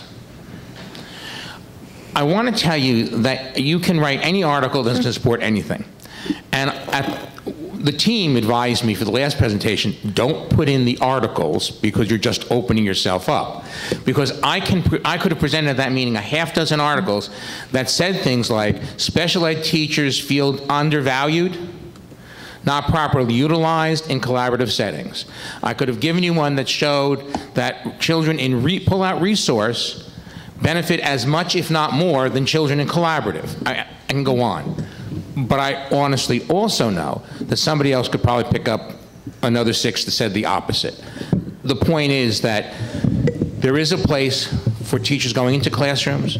There is a case for models of co-teaching, but there isn't any one that is the answer and the be-all. If it is, we'd adopt it. Can I clarify on the kindergarten and first grade classrooms? It's not just that they'll be pull-out, right? Those kids will all be in a resource room. There'll be 2 new resource rooms for kindergarten and first grade? Yes. Okay, so those kids will be in a self-contained classroom all day. Maybe not for specialists. Well, no, they'll be in a, no. Oh, okay. I'm sorry, this is important. Okay, yeah, While we are allowed by code at the secondary level, which in our case is middle and high school, to provide an all-day resource program. So a child may go to resource teacher A for language arts, and you're not allowed to do that at the elementary level. So you don't have a self-contained resource program. You're not supposed to have a self-contained resource program. One of the, and I kind of glossed over this, one of the problems we had is I have a teacher who at first I couldn't understand this year why she couldn't cope. She had a resource room. Until I sat down and spoke with her and found out she had the kids all day long. It should have been a self-contained classroom, but nobody wanted to call it that. So one of the things we did was look more strictly at it. But to specifically your question, those kids may come out for language arts in first grade, but they're going to go back in the classroom for all the other stuff. You want to maximize the amount of time they spend in the general ed setting. So they'll be going in and out for ELA or math as needed? Yes, just like we have kids coming out in her building, basic skills is called the interventionist. Sure. Right. ESL, all that stuff. It's the same kind of thing. And I know some of the concerns people raise about kids coming out and being stigmatized. I want to tell you, kids come out all day long for so many things. They don't think twice about it. It's the adults who spend our time thinking about it, and not just parents and board members, administrators. You know, are we pulling these kids out too much? What are we doing? How do we reduce the stress on them? I mean, I can understand that.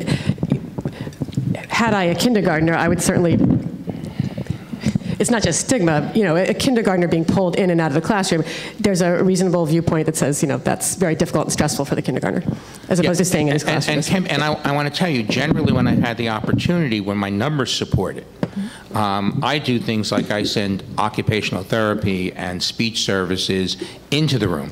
Because when you pull out that kid for a quote, 30-minute lesson, you got 10 minutes to walk them where you're going. You got 10 minutes to walk them back, and the poor kid is all over the place. In fact, one of the things we're looking at with the full-day preschool is to infuse all services into the room. So, and actually to make it so that preschool that I set up a number of years ago is, to me, is the model. OT and speech in particular worked with the classroom teacher. So if the teachers, it was October and the teacher was doing apples and pump, then the OT did something with circles in terms of movement, the speech, and they were all together. And I'm hoping we can do that this year, at least to begin it. Also, I failed to mention, and I should, something we've been missing that we're moving on.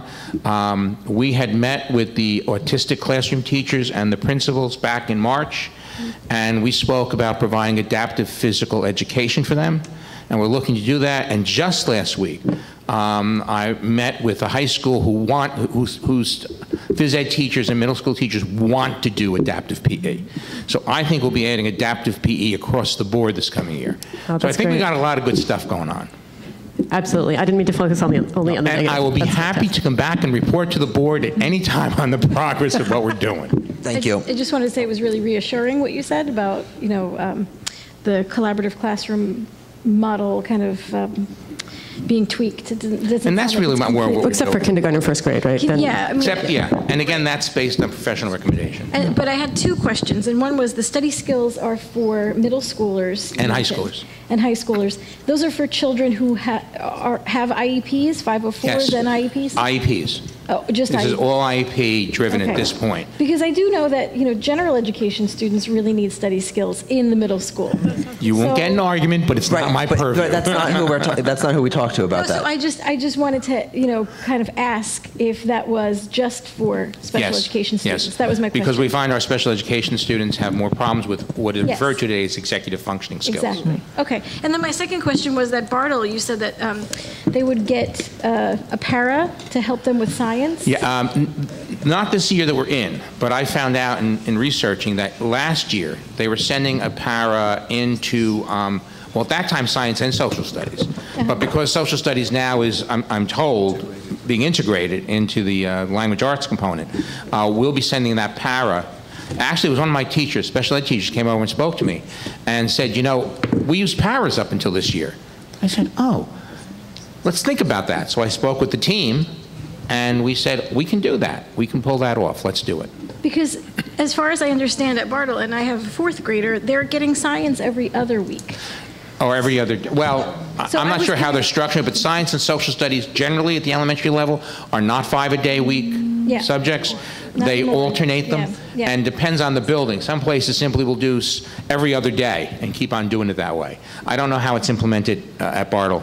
Well, the other question that I had about the science program, it being that it's every other week, I don't see a lot of hands-on experiments. There's not a whole lot. It's more desk work. Again, that's not my purview. Okay. But we work from the assumption that science should be hands-on. I agree. And that's why special education students should be able. There's and I don't want to belabor this, there's a fantastic educational psychologist by the name of Alan November. You can look him up, he has his own webpage. And I have attended 2 or 3 of his lectures.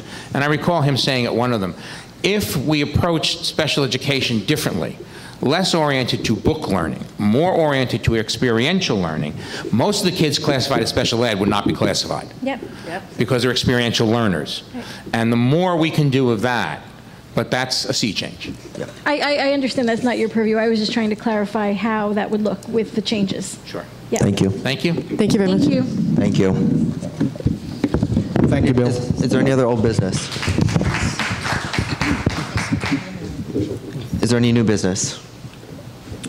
Can we go back to old business for one second? Yep. I just wanted to thank Mr. Soto for sending me the start of a job description for a volunteer grant writer position, and I look forward to kind of hashing that out a little bit, and then hopefully having something in maybe by the next meeting that we can put out. Thank you. Fantastic. Last week, I attended the Highland Park Capital Improvement Task Force meeting.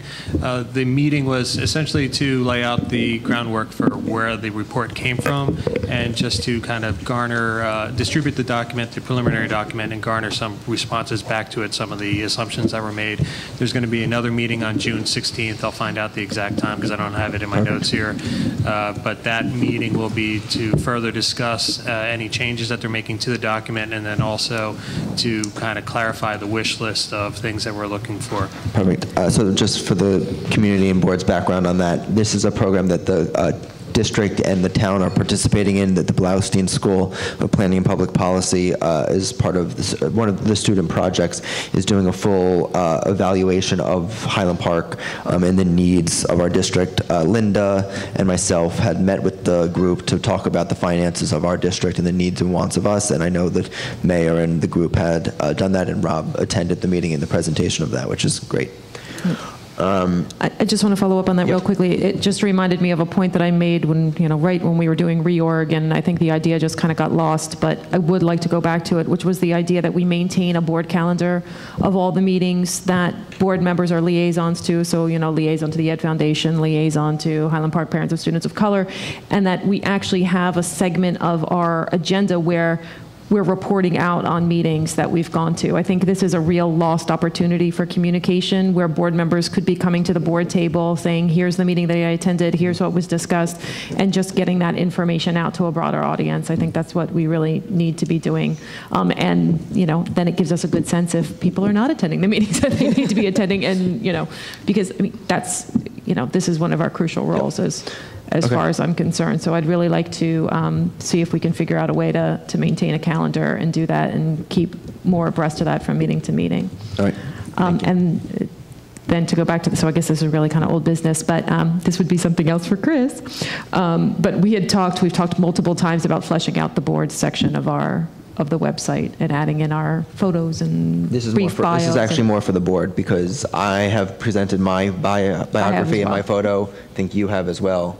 And maybe one or two else. Well, I just mean it would ultimately be work for Chris, is all I mean. So I'm not prepared to put it up on the website until the majority of us have our bios in.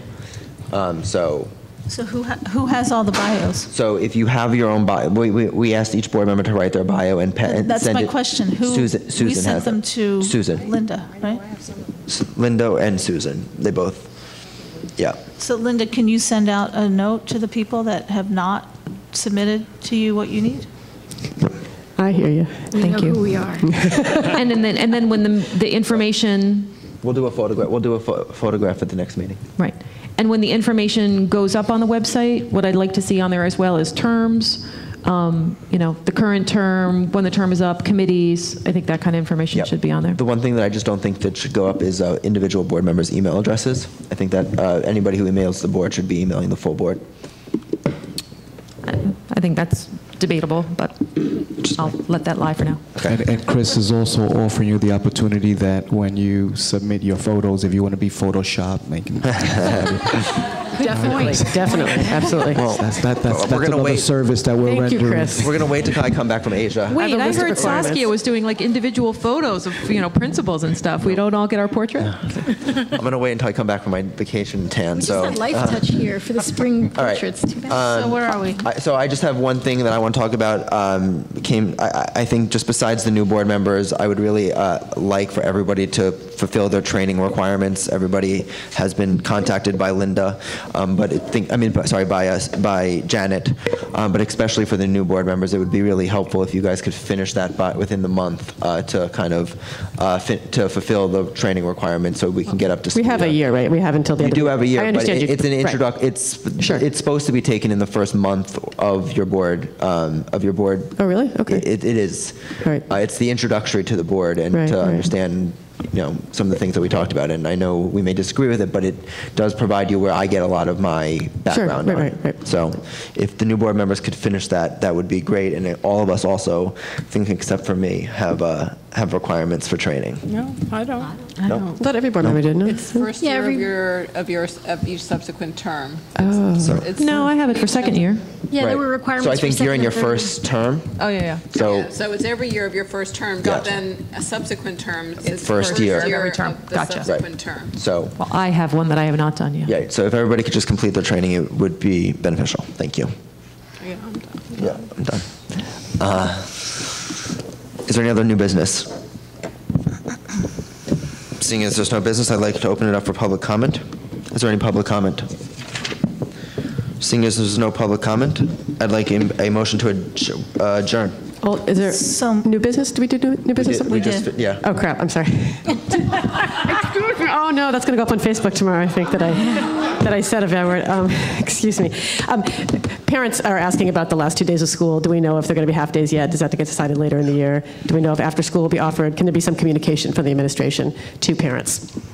Is a request That's I've an had. area that I'm currently considering, half days. I figured you were probably considering it. Yes. Thank you. Thank you. I have to say, I would like to keep the half-days to a minimum. Yes. I think that we have in the past, the last day or even the last two, but not really, sometimes it's the whole last week. No, that's why I wanted to clarify for the last 2 days. Right. Okay. It's very hot at Bartle, so that's a problem. Thank you. But Yeah. I agree. Those of us with, commitments. Can I have a motion to adjourn? So moved. Is there a second? Second. All in favor? Aye. Aye. Thank you. Because then you're really saying, these days don't count. No.